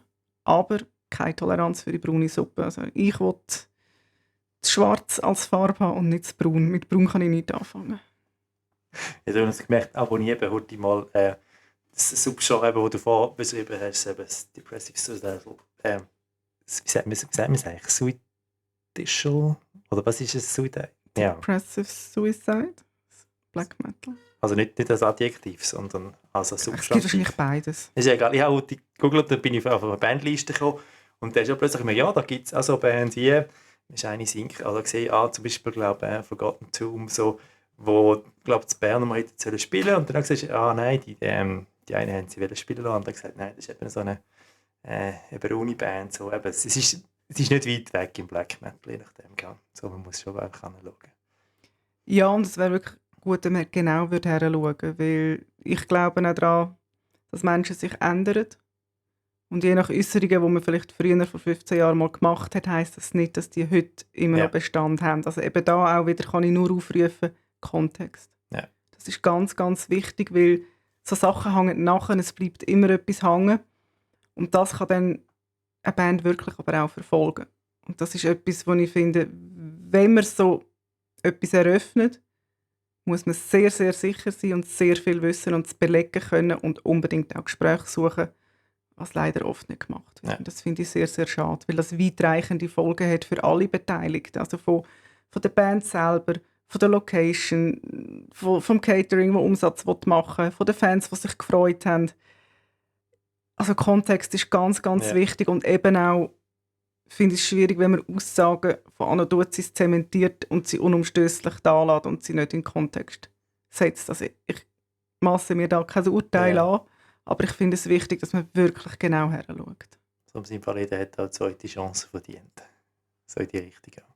Auf jeden Fall, weil Menschen ändern sich kontinuierlich und es kann sein, dass jemand etwas nicht mehr so sieht wie früher. Es gibt auch die Unverbesserlichen. Aber Oder noch schlimmer geworden sind die jetzt. Ja, der wirklich daran glaubt. Ja. Wo ich dann auch nicht nachvollziehen kann, aber so das zu unterscheiden und zu kategorisieren, ist, glaube ich, recht anspruchsvoll. Also ich bin froh, dass ich das nicht muss. Ich habe schon auch meine eigenen Grenzen für meine Playlists. Also ich habe gesperrte Bands, ich habe gesperrte Label. Wenn jemand mit dem NSBM, also mit dem nationalsozialistischen Black Metal, wirbt, danke, nein, bin ich raus. Und dort ziehe ich für mich persönlich einfach eine harte Grenze. Merci für die klaren Worte. Wir hören doch einen nächsten Song, bevor wir noch weiter da am Inhalt auch weitergehen für die Songs. Wir hören Happy Days. Das ist eine Black Metal Band, gell? Es hat 2 Galgenstricke im Logo. Happy Days, Save Yourself. Der Blitzableiter. Rock und Metal.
Happy Days mit Save Yourself gewesen. Das war nicht der ganze Song, gewesen, aber du sagst jetzt, der Kurti, wie der aufhört, der Song, oder auch was du live erlebt hast. Also ich finde es ein extrem intensiver Song, geht live, und am Schluss, wenn es dann aufhört mit dem «No one cares, no one's there», einfach die Verzweiflung, das Alleinsein, das wird spürbar, und das ist jedes Mal, wenn ich es live gesehen habe, aus dem Publikum übergesprungen und hat wirklich auch etwas gemacht.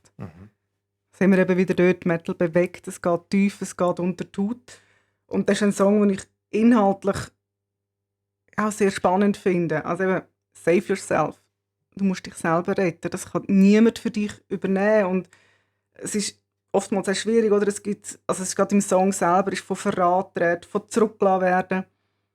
Du streckst die Hand aus, aber niemand interessiert es. Also du flehst um Hilfe, du versuchst es ja noch, aber es ist einfach niemand da, wo dir hilft. Das ist krass. So in einem schwierigen Moment auf dich selber zurückgeworfen zu werden und das allein müssen bewältigen. Aber im Endeffekt müssen wir das immer machen. Ich meine, Support, ja, haben wir. Begleitung haben wir vielleicht auch. Beratung idealerweise auch. Aber machen müssen wir selber. Das kann uns niemand abnehmen. Oder? Menschen können uns supporten, sie können uns begleiten, sie können vielleicht Raum haben für uns. Aber retten müssen wir uns eben selber. Im Endeffekt kann ich das nur selber machen. Das kann mir niemand abnehmen. Und darum finde ich, so schwierig vielleicht der Song auch ist und so intensiv, aber die Message ist eigentlich eine positive. Eine Ermächtigung. Quasi, das musst du in die Finger nehmen. Ich merke es jetzt als Christ wie das natürlich, oder so. Es ist ja, man kann sich nur sich selber retten. Wenn du jetzt das, was du gesagt hast, das spannend gefunden, du hast jetzt von den Mitmenschen geredet, oder so. Da würde ich sogar sagen, insofern kann ich mitgehen. Denke, ja, das ist tatsächlich, es gibt etwas, wo du wie musst selber oder Schritte eben tun. Ich würde aber jetzt sagen, als Theologe, als Christ, ja, aber wirklich retten im umfassenden Sinn, das können wir eben nicht selber. Das ist gerade der Knackpunkt, wenn wir uns selber sagen, nein, ich glaube, es braucht Gott, wo uns letztlich sonst, oder eben, ja, sonst bleiben wir, und es ist mega schlimm, eigentlich eben das, was du beschreibst, das Gefühl von sagen, ja, aber es müsste eigentlich nicht das letzte Wort haben, weil ich glaube, dass Gott uns da wirklich eben durch Jesus einen Weg auftut, wo uns nicht befreit im Sinne von, wo wir nachher nichts mehr müssen und einfach hilflos sind, sondern uns echt ermächtigt oder eben schon gar nicht irgendwie einfach den anderen Leuten, Menschen, das in die Schuhe schieben. Aber es etwas ganz Tiefes gibt, dass es eben wirklich anders wird, dass wir immer aus der Verzweiflung rauskommen, aus der Schuldhaftigkeit, wo wir aneinander werden, dass das etwas ist, wo ich sage, nein, dort glaube ich, können wir uns eben nicht selber retten. Aber das ist nur der Anfang vom Weg nachher. Also wenn Gott uns vergibt, und so, dann ist das nachher der Anfang und die Ermächtigung, um nachher auch selber eben einen anderen Weg einzuschlagen, wo für andere hoffentlich dann eben auch heilsam ist und nicht mehr destruktiv. Aber es ist eben spannend gefunden, was du vorher auch gesagt hast, wegen dieser Person, oder, die gesagt hat, ja, ich bin froh, wenn jemand anders für mich schreit, oder? Weil ich kann nicht selber. Und ich denke, also das ist mir so, dass Jesus am Kreuz synchron. Ich sage, ja, ich bin ja Schampa froh, dass jemand anders für mich geschrauen hat. Durch das bin ich irgendwie aufgehoben auch in meinen. Und bin froh, dass da jemand anders für mich geschrauen hat. Also das ist für mich so, wo ich dachte, ja, das ist Jesus am Kreuz, der für mich schreit. Ja, das Schöne ist das, was es verbindet, oder? Ja. Genau. Wir würden gerne nochmal bevor wir nochmal einen Song hören, noch zum Yoga kommen in verschiedenen Kontexten. Und zwar hast du machst Yoga in einem Studio mit Leuten vor Ort, aber es hat ja mal eine Pandemie gegeben von nicht allzu langer Zeit. Du hast eben auch angefangen virtuell. Gibt es da Unterschiede oder wie erlebst du das? Es gibt Unterschiede. Also ich habe idealerweise selbstverständlich Ende November 2019 angefangen. Ich habe genau 3 Stunden unterrichten und bei der 3. Stunde haben wir noch zittern dürfen wir noch, und es war am Freitag und können wir am Samstag noch ein Konzert. Wir dürfen und wir können. Und dann war einfach fertig gewesen. Und ich habe gedacht, ja, und was mache ich denn jetzt? Soll ich jetzt einfach aufgeben? Und dann habe ich gefunden, nein, das bedeutet mir zu viel. Nein, das lasse ich mir nicht wegnehmen. Ich will jetzt aktiv bleiben, habe mich eben selber ermächtigt, bin dann in der kürzesten Zeit online gegangen, habe mit 2 von meinen Yogis eine Probestunde gemacht, habe gemerkt, das funktioniert und bin online gegangen. Der Unterschied ist natürlich klar, vor Ort im Studio, du hast Gemeinschaft, es sind andere Leute da, du kannst mal nach links, nach rechts schauen, was macht der, was macht die. Und wir gehen im Studio, das ist in Liestal, Basel-Land, im Sinne der ganzheitlichen Yoga-Praxis, nachher auch noch zusammen zu Nacht essen und etwas trinken, wo wir uns über Konzerte austauschen, Fahrgelegenheiten wahrnehmen etc. Online ist das natürlich nicht möglich. Dort ist einfach so, jeder bei sich daheim. Der Vorteil ist aber auch, es hat dann viele Hunde und Katzen dabei, es sind manchmal auch kleine Kinder dabei, also du brauchst keinen Babysitter, keinen Katzen- und Hundesitter. Du hast den Anfahrtsweg nicht, also ich habe Leute aus dem ganzen deutschsprachigen Raum, das sind Schweizer, Deutsche, Österreicher, alles dabei. Es ist halt Ort und Zeit unabhängig, oder jemand hat sich mal aus England aus der Ferien dazu geschaltet. Das ist natürlich eine schöne Sache. Und gerade beim Black Metal Yin Yoga finde ich dann so mit einer kleinen Verbeugung an die misanthropische Seite, jede Person bei sich alleine. Ja, Ja. das passt gerade besonders Das gut. passt gerade besonders gut. Das habe ich ja noch nie im Studio angeboten. Ja. Das habe ich bisher nur online gemacht. Und da ist es einfach abhängig davon, was bin ich für ein Typ. Brauche ich die Community, brauche ich andere Leute, zieht mich das mit? Oder bin ich ganz froh, muss ich die Energie von anderen Menschen nicht spüren? Muss ich nicht mit anderen Leuten in einem Raum sein? Ich bin ganz froh, dass ich alleine bin. Bin vielleicht auch froh, schaut mir niemand zu. Ja. Weil je nachdem, ja, gibt es auch Menschen, die das nicht gerne haben. Und da kann man sogar die Kamera ausmachen, das ist kein Problem. Also je nach, finde einfach raus, was ist dir wichtig, was brauchst du, was ist für dich die stimmige Form. Und dann kannst du entsprechend entscheiden, wo du teilnehmen willst. Da gibt es noch eine andere, eben nicht nur die Vereinzelung, sondern die ganz grosse Masse, die kennst du ja auch. Du darfst jetzt schon seit wie vielen Jahren am Greenfield dreimal am Morgen Yoga machen mit dem Moiti Rockstar Block. Wie ist denn das, der Unterschied zwischen der kleinen Gruppe, der grossen Bühne und...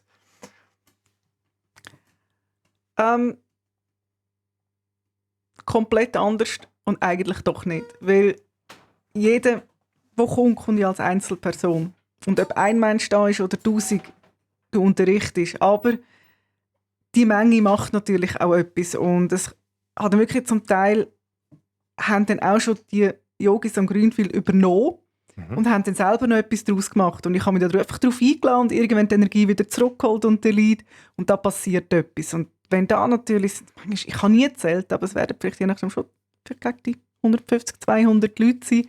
Und wenn die alle synchron die Bewegungen ausführen, das ist schon etwas anderes. Also ich verstehe dann zum Teil auch, vielleicht in einem ganz kleinen bisschen, wie es kann sein, wenn jemand in einem riesengroßen Stadion von 60'000 Leuten auf der Bühne steht und die machen dann alles, was du sagst.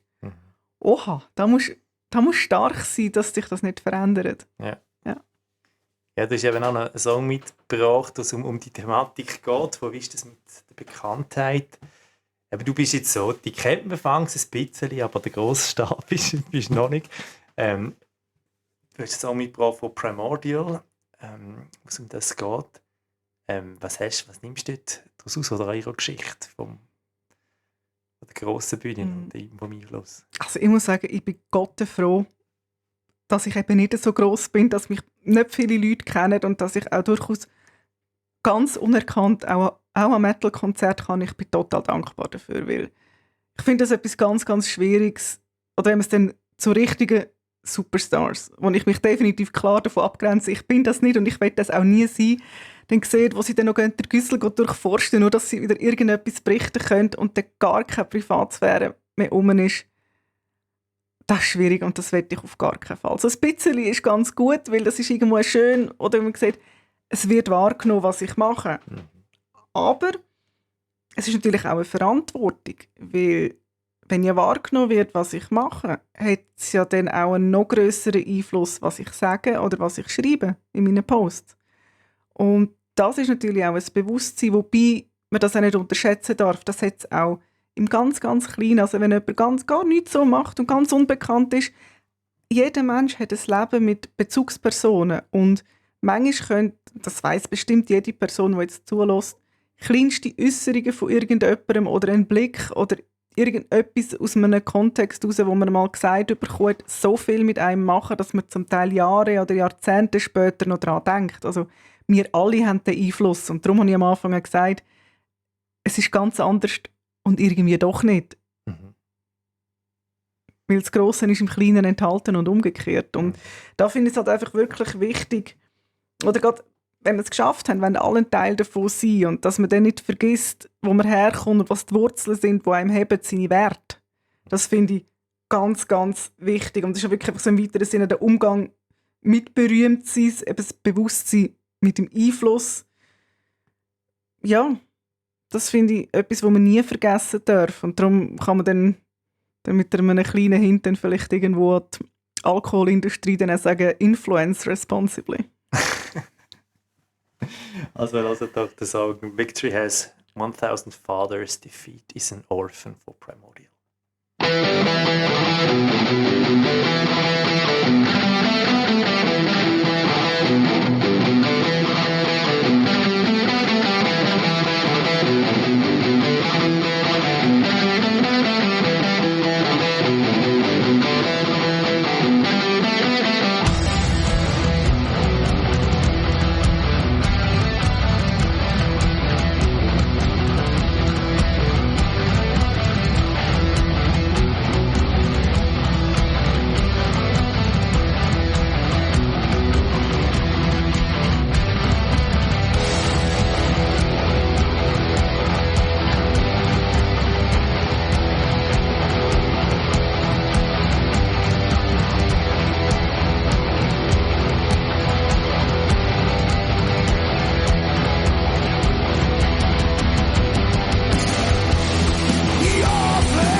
Anita, du hast uns erzählt, eben, du hast etwas ganz Eigenes gemacht. Du hast das auch in deiner Yoga-Ausbildung so irgendwie auch in die Wiege gelegt bekommen.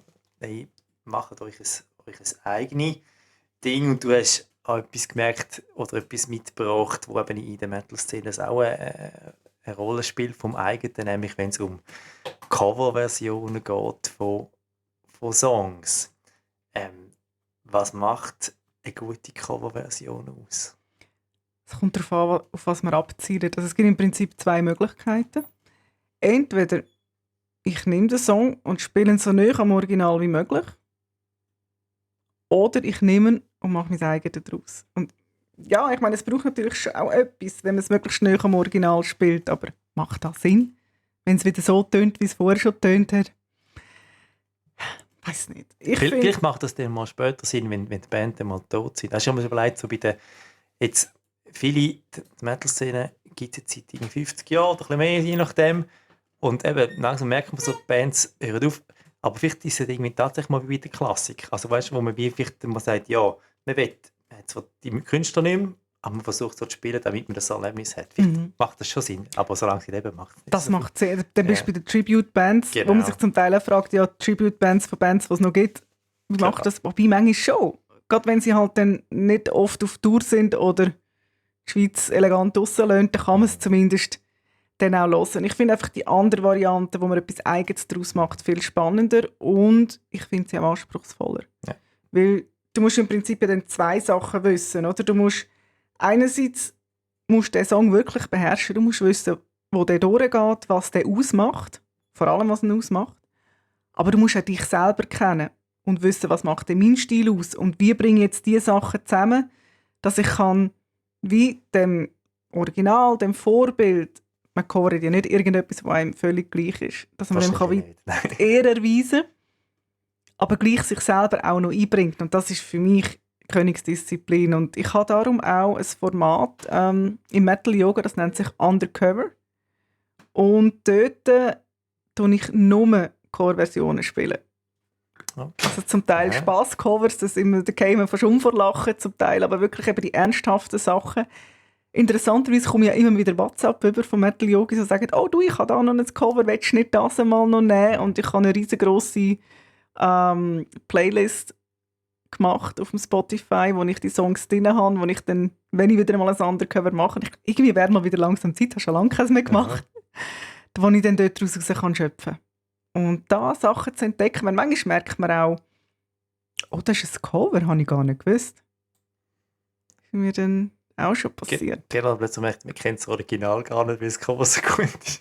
Ja, und manchmal ist das Cover halt eben auch besser. Das gibt es manchmal. Ja. Ist selten der Fall, würde ich sagen. Selten, ja. Aber es gibt so ein paar. Oder? Ja, gibt. genau. Ja, ich sage, wir hören doch das Cover an, das du eben wahrscheinlich eben als vorbildlich anschauen. Von dieser Band, wo du den Bulli heute auch hast, von Moon Sorrow. Sag dir den Song selber an. Und ich glaube, die Leute wissen nachher schon, von welcher Band das ist. Genau, und zwar hat Moon Sorrow meiner Meinung nach wirklich eines der genialsten Covers ever gemacht, weil sie halt eben den Song beherrschen, aber ihren eigenen Stil reingebracht haben und sie haben sich an «For Whom the Bell Tolls» angewagt. Genau, wir fragen nachher, ich könnte schreiben, von wem das Original ist.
Ja, wir kommen in die Schlussrunde. Wir haben die Fragen offen gehabt für das Publikum.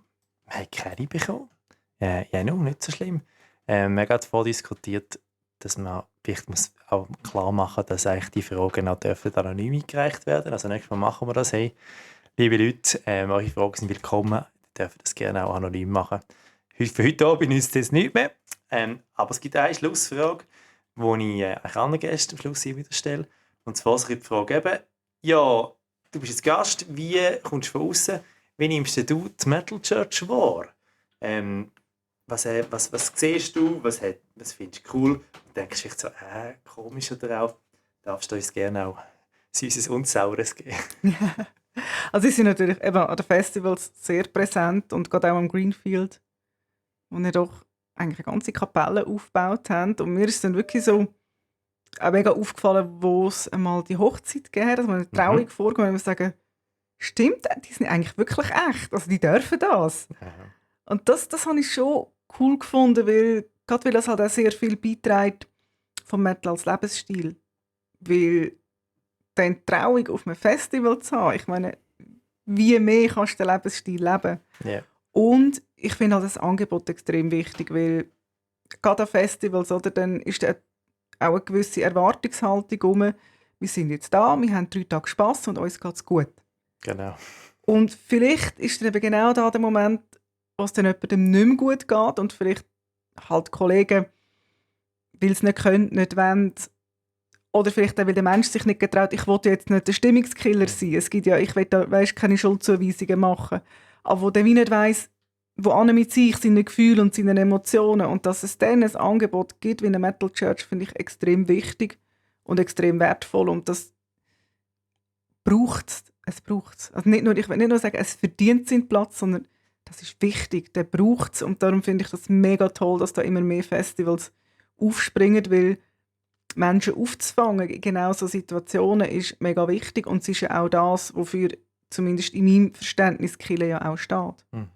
Und das Angebot dann eben in die Mitte hineinzubringen an so einem Festival, finde ich extrem wichtig und etwas sehr, sehr Gutes. Und da finde ich auch, würde ich auch mal sagen, was es für eine grossartige Arbeit ist, weil dann da die Schichten zu machen, die langen Schichten, oder auch du in deiner Person, die immer angesprochen wird, du hast ja nicht viele private Momente. Das ist so. Und das ist sehr anstrengend, also darum auch Hut ab vor euch und eurem Einsatz. Ich finde das etwas mega, mega Tolles. Merci vielmals. Ich finde, du hast sehr gut zusammengefasst, was für uns auch ganz wichtig ist. Genau. So das, weil also es gibt die Momente, und ich glaube eben gerade, wenn die Party eben da ist, die Stimmung da ist und du merkst eigentlich, es geht mir jetzt eben nicht so, ich glaube, ist die Diskrepanz wieder umso grösser als im Alltag. Also wenn eben die wieder Menschen, die kommen wir jetzt ja eigentlich hin, oder jetzt gehe ich eben und jetzt lasse ich den Alltag hinter mir, und du kannst ihn vielleicht eben manchmal nicht hinter dir oder erst recht gerade, weil du konfrontiert wirst mit dem, wie es die anderen erleben. Bis jetzt wird es nur noch schlimmer. Und das kann ja am Festival, gerade an der grossen Tours eben, jetzt haben wir einen Greenfield vielleicht, oder wo es auch ein anderes Partyvolk noch hat und nicht nur Metaller, ist vielleicht auch nicht immer alles genau gleich friedlich wie jetzt am kleinen irgendwie Kellerkonzert oder so, wo nur gerade die allernächsten Die Hard Metaller sind, die sowieso die liebsten sind und so. Nein, aber je mehr Leute gibt, desto komplizierter wird es einfach auch. Ja, und es ist vielleicht auch so, weißt du, hast vielleicht monatelang darauf hingeführt und gesagt, und genau dann, und das ist so, so toll, und dann stehst du da und findest, ja, da muss ich, aber es berührt mich jetzt nicht. Genau. Hey, das ist happig. Ja. Also, und ja, je nachdem halt auch noch Substanzen, die vielleicht Emotionen verstärken, die auch reinspielen. Genau. Ja, und da kann dann unter Umständen halt ein ganz schwieriger Cocktail zusammenkommen, wenn dann jemand rum ist, der das ein bisschen entschärfen kann. Genau. Ist vielleicht nicht schlecht. Hey, merci vielmals für das Feedback. Nehmen wir gerne so mit. Wunderbar. Hey, überhaupt Anita, merci vielmals, dass du den Weg zu uns da auf Grenken auf dich genommen hast und da Rede und Antwort gestanden bist, dein Herz geteilt hast. Die Begegnung auch nicht auf dich genommen hast. Du hast dich dieser gestellt, dieser Begegnung. Merci vielmals für den Abend. Sehr, sehr gerne. Danke, dass ich vorbeikommen durfte, und ich habe das sehr genossen, den Austausch mit dir und mit vielen Themen, die wir dann teilen dürfen, und das hat mich sehr gefreut und mir auch sehr viel gegeben heute. Sehr cool. Wir hören nochmal einen Song von dir, den du mitgebracht hast, und dann sage ich noch heute, was sonst noch weiterläuft für den Ausblick auf die Zukunft. Und der Miko hat der kommt aus der Versenkung und hat noch ein paar Songs sonst noch für die Leute da. Aber jetzt hören wir noch Anisum, Where You Live Again. Thank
Blitzableiter. Rock und Metal. So, und jetzt bin ich auch wieder da. Ich konnte mich da jetzt ein bisschen zurückziehen und so ein bisschen meinen verletzten Fuß in die Luft raufhaben, sozusagen, hier im Studio. Habe aber die ganze Sendung mitbekommen und möchte mich grundsätzlich mal für das sehr, sehr interessante Gespräch bedanken. Ich habe sehr viele Sachen gehört, die ich mir so noch nicht vorstellen konnte, gerade Metal und Yoga. Also es ist sicher etwas, wo wir dann in Kontakt bleiben, Anita und ich, und dann vielleicht auch mal vielleicht mal eine Stunde bei dir machen. Yoga an sich kenne ich, meine Frau macht das daheim auch. Und ich war auch schon in einer Yogastunde gewesen. Das ist allerdings schon ein paar Jahre her. Aber so im Zusammenhang mit Metal habe ich das jetzt noch nicht gehabt. Von dem her, merci vielmals, Anita. Danke, dass ich da sein darf. Hast du, er hat vorhin gefragt, Metal Church und so, Radio Blitz, Blitzableiter, vorher schon gekannt oder schon mal etwas gehört? Nur eben im Zusammenhang mit den Heavy Mental Talks, aber sonst... Schade. Kannst du jetzt alle wieder reinhören. Ganz genau. Ja, Samuel, auch dir recht herzlich merci für das coole Interview, für das gut vorbereitete Interview. Das ist gar nicht so einfach, so auf die Gäste einzugehen. Ihr habt ihn ja vorher schon kennt, zumindest, oder schon mal gesehen. Wir sind uns schon über den Weg gelaufen in die Szene und haben dann mal angefangen zu schwätzen miteinander so, und eben haben das dann vertieft und das Gefühl gehabt, wohl, das wäre doch etwas, was man da eben auch in der Öffentlichkeit mal könnte führen, oder das Gespräch weiterführen. Unbedingt. Und wenn jetzt irgendjemand daheim ist und sagt, ja, aber jetzt habe ich nur die letzte Viertelstunde gehört und der Rest nicht, die Sendung wird aufgezeichnet, wie alle anderen Blitzableiter auch, und alle anderen Heavy Mental, die wir bis jetzt gemacht haben, könnt ihr nachhören.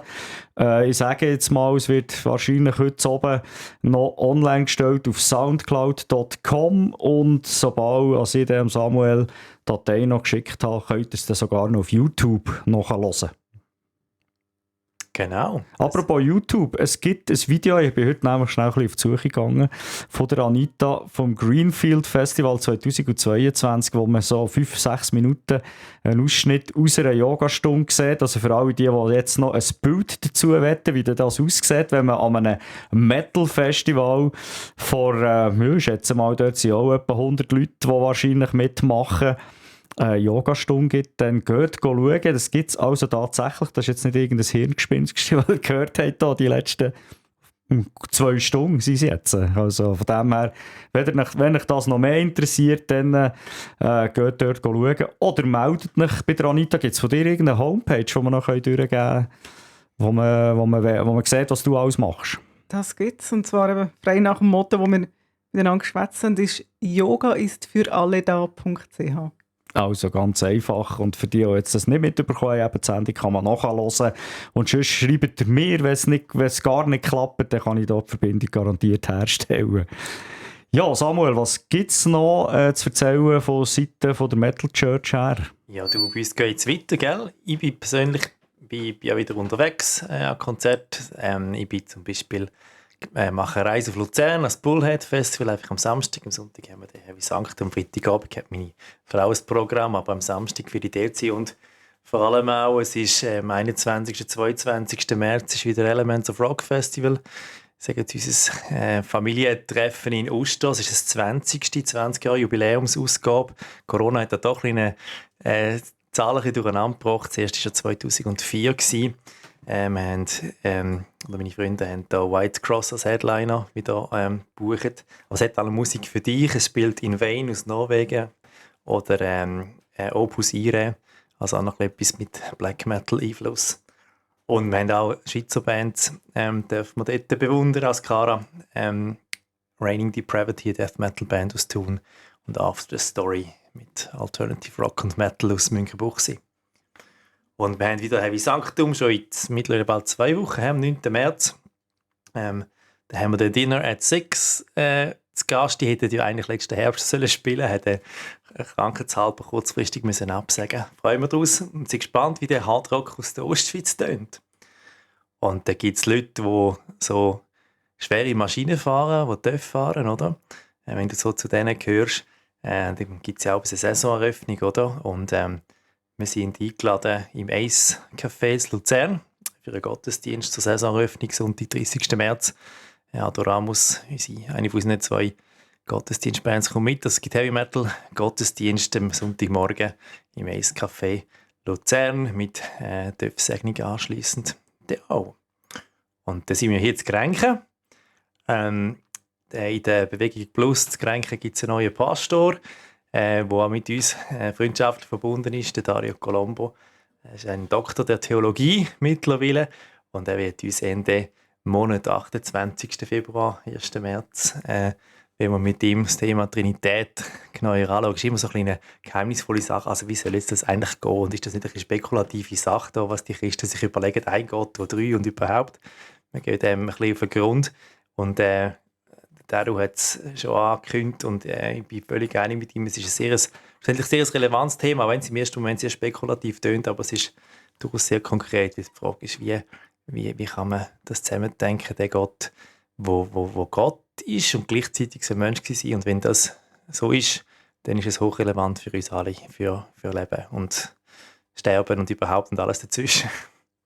Genau. Und der Silas ist heute Abend ja nicht da, wo sonst oft die Sendungen oder Gespräche geführt hat. Er ist im Moment wieder in Schottland und er wird aber mit uns auf Schottland gehen. Im Herbst gibt es eine Ferienwoche als Metal Church geführt darin. Und Anmeldeschluss ist am Sonntag. Genau. Also für Heavy Metal XXL ist am Donnerstag, also morgen Anmeldeschluss und für die Schottland-Ferien am Sonntag. Also ist wieder einiges los. Und wir haben ja dann wieder ein Heavy Mental hier im Studio. Und zwar wieder mit einem interessanten Gast. Genau, 28. Mai haben wir den, du Troiano von Distant Past. Zu Gast, du hast ihn ja auch schon in der Sendung gehabt. Ich bin gespannt, kannst du nachher sagen, inwiefern sich die Sendungen unterschieden haben. Ich glaube, die Themen werden vielleicht auch wieder ein bisschen anders ziehen, wenn jemand anders die Frage stellt. Er hat viele spannende Musik im Gepäck, aber auch noch viel mehr spannende Themen und Bezüge. Und ich weiss auch, dass ein paar Geschichten, die er mal schon erzählt hat, was er so spannend erlebt hat, auch mit in diesen Fragen rund um Gott. Das wird eine richtig spannende Sache wieder. Ja, ich bin gespannt. Er ist letztes Jahr, ist noch gar nicht so lange her. Irgendwann ist, ich sage jetzt mal im September oder so, ist das, ja, mit dem neuen Album auch, oder? Genau, ja, heute per Zufall gerade das T-Shirt an. Genau. Heute noch. Also ich finde, es ist das beste Distant Past Album, das sie bis jetzt gemacht haben. Es ist auf jeden Fall ein ganz geiles. Vielleicht will ich dann auch noch schnell einen reinziehen. Ich darf heute nicht allzu lange machen. Ich muss dann irgendwann meinen Fuß noch endgültig aufheben und mich ein bisschen still haben. Aber vielleicht reicht es dann noch für einen Distant Past Song. Und es ist sicher das nächste Mal im nächsten Heavy Mental, 28. Mai, hast du gesagt. Genau. Das machen wir wieder. Ja, hast du schon noch gerade etwas? Ich hätte noch etwas an dich, Samuel. Ja, eine kurze Diskussion mitbekommen im Internet, wo du Werbung gemacht hast für das Heavy Sanctum, wo nachher eine Person drunter geschrieben hat, ja, aber Metal und Gott und Kirche. Metal ist ja grundsätzlich des Teufels. Nein, ich weiß nicht, wie es genau geschrieben hat. Satanistisch auf jeden Fall, ja, genau. Und das ist wahrscheinlich schon so ein bisschen eine Diskussion. Ich weiß nicht, wie das Danita auch erlebt. Hast du auch schon so Reaktionen gehört? Gesagt, ja, Metal und Yoga, das geht ja gar nicht. Ist das so mal schon zu Ohren gekommen bei dir? Interessanterweise im Fall nicht. Die meisten finden einfach den Kombo so exotisch und total spannend. Also vor allem auch von der Yoga-Szene, von anderen Yoga-Lehrern, die einfach finden, das ist verdammt geil, was du da machst. Ich könnte es zwar nicht, aber die finden das wirklich cool. Also die feiern das und auch bei mir im Geschäft wird es gefeiert. Ich finde das total lässig, was ich mache und warten auch alle auf die Aufzeichnung. Da bin ich schon ein paar Mal angesprochen worden. Kann ich es dann irgendwo nachhören? Nein, das habe ich von dem her gesehen noch nie erlebt. Ich denke, gerade eben, wenn sie dann sagen, Metal ist des Teufels, das geht ja wahrscheinlich auf die sogenannte Satanic Panic zurück, wo man dann gerade in den USA halt ganz ein grosses Ding daraus gemacht hat. Und die Büchlein sind ja auch da im Umlauf. Also ich habe das auch schon aus dem Bücherschrank gefischt und gefunden, irgendwann muss ich da mal neugierig reinschauen, vor was man denn da eigentlich Angst gehabt hat. Aber du erlebst das auch jetzt noch anscheinend. Das gibt es immer mal wieder. Ist aber auch nicht, ich sage jetzt erstaunlich, weil eben so, ich will sagen, so wie ich das wahrnehme und geschichtlich gesehen, ist so, dass natürlich die Entstehung von Metal auch etwas zu tun hat mit der Frage von, wie geht es das mit dem Christentum, aber sagen jetzt das Christentum eben als Ausprägung von einer, sagen jetzt sehr staatsnähen Obrigkeitsbild prägten Ausprägungsart, oder? Also und wenn du dich fragst, wenn du dich gegen das auflehnen oder gegen Sachen, die du destruktiv erlebst, dann musst du ja eigentlich auch gegen killen oder dann musst du ja mit dem, wo sie doch dafür stehen, dem etwas entgegen haben. Also darum sagen, ja, die Geschichte von Metal ist von der Wurzel her sicher kirchenkritisch. Ob sie sagen jetzt, christentumskritisch müsste sie, würde ich eben sagen, nein, muss sie nicht. Überhaupt nicht. Aber das ist ein Teil von dieser Geschichte. Und je nachdem, wie man prägt ist, ist das stärker. Und ich muss sagen, ja, und es gibt natürlich, wir sind heute Abend ein bisschen darauf gekommen, es gibt natürlich Prägungen, es gibt Bands, wo das oder wo es auch mit sehr viel Überzeugung auch sagen, oder es gibt verschiedene unterschiedliche Spielarten vom Satanismus oder so. Aber da gibt's Philosophisches, es gibt Rituelle, es gibt alles Mögliche so. Aber je nachdem, wo das vielleicht auch eben mehr ist als nur so, also vielleicht so eine Frage auch eine gewisse Berechnung hat, ja, aber die Schwierigkeit ist, wenn man eben nicht differenziert und alles in den gleichen Topf hineinschmeißt. Aber da muss man halt eben mit anderen Gesprächen kommen. Für mich ist es nicht das Problem, wenn so Fragen kommen. Die Schwierigkeit ist nur dann, wenn Menschen gar nicht bereit sind, anzuhören. Und das hat sich jetzt zum Beispiel in diesem konkreten Fall, da zeigt jemand einfach pauschal bis angestellt und quasi, wie kann man nur? Und ich habe ein Gesprächsangebot gemacht und ist das passiert, was ich vermutet habe. Kein Interesse, zum irgendwie anzuhören oder genauer anzuschauen. Und darf nicht die Meinung abhalten, aber zumindest mal genau anzuschauen, bevor man da etwas rausproletet. Und das war nicht möglich gewesen. Und dann muss ich sagen, ja nu. Ja, und was mir zum Beispiel nicht so bewusst ist, war, wie gross es auch der christliche Metal verteilt ist in der Welt. Nicht nur irgendwo, ich sage jetzt in den Staaten oder so, sondern weltweit gibt es christliche Metal-Bands, die teilweise überhaupt nichts, weder Blut noch Teufel noch irgendetwas in den Texten drin haben. Und es gibt auch sehr viele Metal-Bands, die sich weder mit der Kirche noch mit... Also es gibt ja alles. Und das finde ich ja eben schön. Und das eigentlich so ein bisschen zum Abschluss für beide, die heute da sind, sei es von der Kirche, sei es vom Yoga her. Es ist doch eigentlich scheissegal, Leute, macht das, was euch Spass macht, was euch gut tut. Und das haben wir heute gehört, eigentlich von beiden Seiten, dass es einem einfach so gut tun soll. Und wenn es einem nicht gut tut, dann tut man halt den Knopf abstellen und dann hört man jetzt halt heute kein Black Metal und morgen hört man es dann vielleicht wieder. Das ist so ein bisschen mein Tipp für raus. Also ich höre auch nicht alltag die gleiche Musik. Ich gehe jetzt auch nicht alle Sonntag in die Kirche, definitiv nicht. Aber mir gefällt die Zusammenarbeit mit der Metal Church. Ich wäre gerne am Sonntag, wenn ich nicht da den Scheichen kaputt hätte, auch wieder mal in ein Heavy Sanctum kommen. Und ich empfehle das auch jedem Mal zu machen. Und ich werde mich vielleicht auch mal zu einer Yogastunde anmelden. Mal schauen. Metal-Yoga, warum nicht? Mal probieren, wie es ist. Hey, ich bedanke mich bei euch beiden, dass ihr da seid. Und ihr dürft auch gerne noch ein bisschen bleiben, wie immer. Ich mache heute nicht mehr allzu lang, liebe Leute, weil eben, wie gesagt, ich muss dann mein Bein wieder rauf haben. Aber ich kann nicht ganz gehen, weil ich habe noch 2-3 Sachen, die ich euch durchgeben will. Neue Schweizer Musik, also nicht eine neue Band, aber neue Songs von einer Band. Und weil ich weiss, dass mein Gast dann wieder richtig Basel geht, ist das jetzt auch gerade eine Band... Ah nein, sorry, du hast noch einen Song, gell? Sorry, ja, Sam. am Schlusssong eben, wenn wir Elements of Rock mit White Cross haben, denke ich, noch einen Song mit, einer von denen, wo ich finde, das ist einer von denen, wo ich die Band kennengelernt habe, hier in den Teenagerjahren, einfach mega reingefräset ist, genau.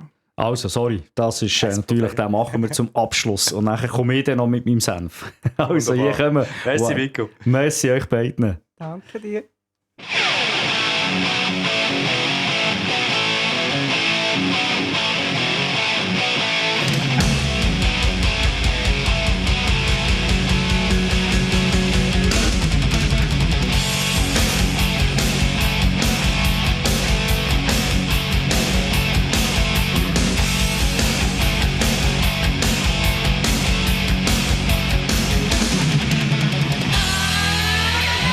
Hey, all you people, stand up and join me.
Der Blitzableiter. Rock und Metal mit dem Mige Colatrulio. Radio Blitz, dein Webradio von Grenchen. Genau, es ist 20 ab 9 Uhr und wir sind noch in den letzten Auszügen von diesem Blitzableiter. Ein bisschen spezieller für mich, weil ich eigentlich fast gar nichts erzählt habe heute und nicht zwischendurch noch geschnurrt habe, sondern mich ein bisschen muss schonen. Aber am Schluss gibt es gleich noch ein bisschen neue Schweizer Musik. Und zwar ganz am Anfang hatte ich einen Song drin von der Mama Jefferson und jetzt habe ich einen, wo Richtung Basel geht. Und zwar geht jetzt unser Gast Richtung Basel heimzu und da kommt eine Band aus Basel. Und musikalisch gehen wir Richtung Stoner, ja, Fuzzrock und die Band heisst Gentle Beast. Die besteht aus dem Timo Dinter am Gesang, Janek Huschke und dem Manuel Ciofalo an der Gitarre, am Alexander Streit an den Drums und dem Tobias Rickli am Bass. Und in etwa 2,5 Wochen erscheint ihr neues Album, das heisst Vampire Witch Reptilian Super Soldier. Merci für den komplizierten Namen. Oder kompliziert ist nicht, aber lang wenigstens. Und auf der Homepage gentlebeastband.com könnt ihr das Ding auch schon vorbestellen. Es gibt es auf Vinyl, also unbedingt dort mal reinschauen, für die die Musik auch gefällt. Im April und Mai habt ihr mehrere Chancen, das Ganze auch noch live zu sehen. Zum Beispiel am 2. Mai im Sedel oder am 30. Mai in der Medbar Lenzburg. Es hat noch mehr Daten, geht auch für das auf die Homepage von Gentle Beast Band, also von Gentle Beast, gentlebeastband.com. Der Song, den ich noch spiele, heisst Planet Drifter. Merci vielmal am Joffi für die Songs und ich hoffe, wir sehen uns irgendwo, irgendeinmal.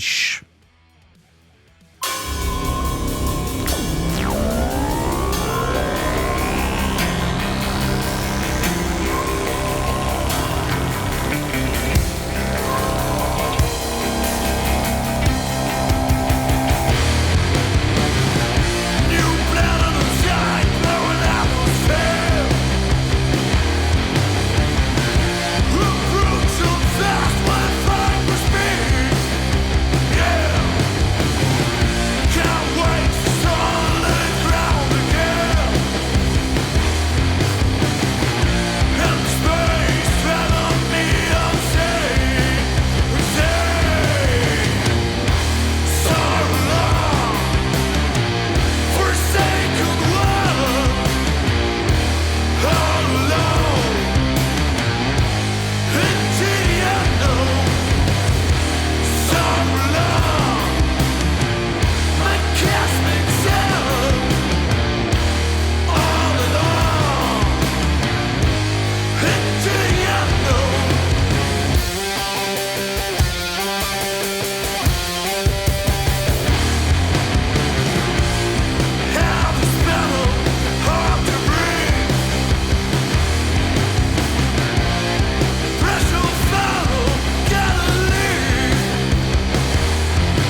das, also Gentle Beast, Planet Drifter, gibt es sicher wieder die Möglichkeit, noch den einen oder anderen Song von ihnen mehr zu spielen im Blitzableiter, wenn ich dann wieder richtig auf den Beinen stehen kann.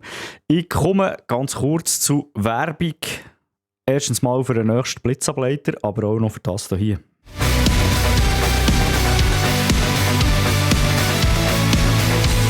Hey, hast du wieder mal Bock auf ein geiles Industrial Metal Konzert?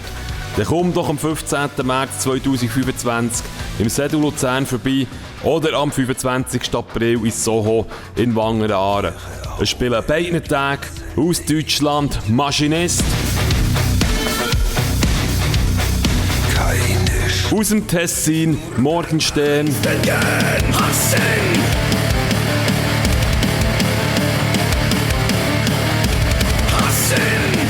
und aus der Region Projekt Krank. Early Bird Tickets gibt es bis Ende Jahr bei Event Frog für nur 15 Stutz statt für 22. Also, Tickets sichern und vorbeikommen, es lohnt sich. Hey, bis dann.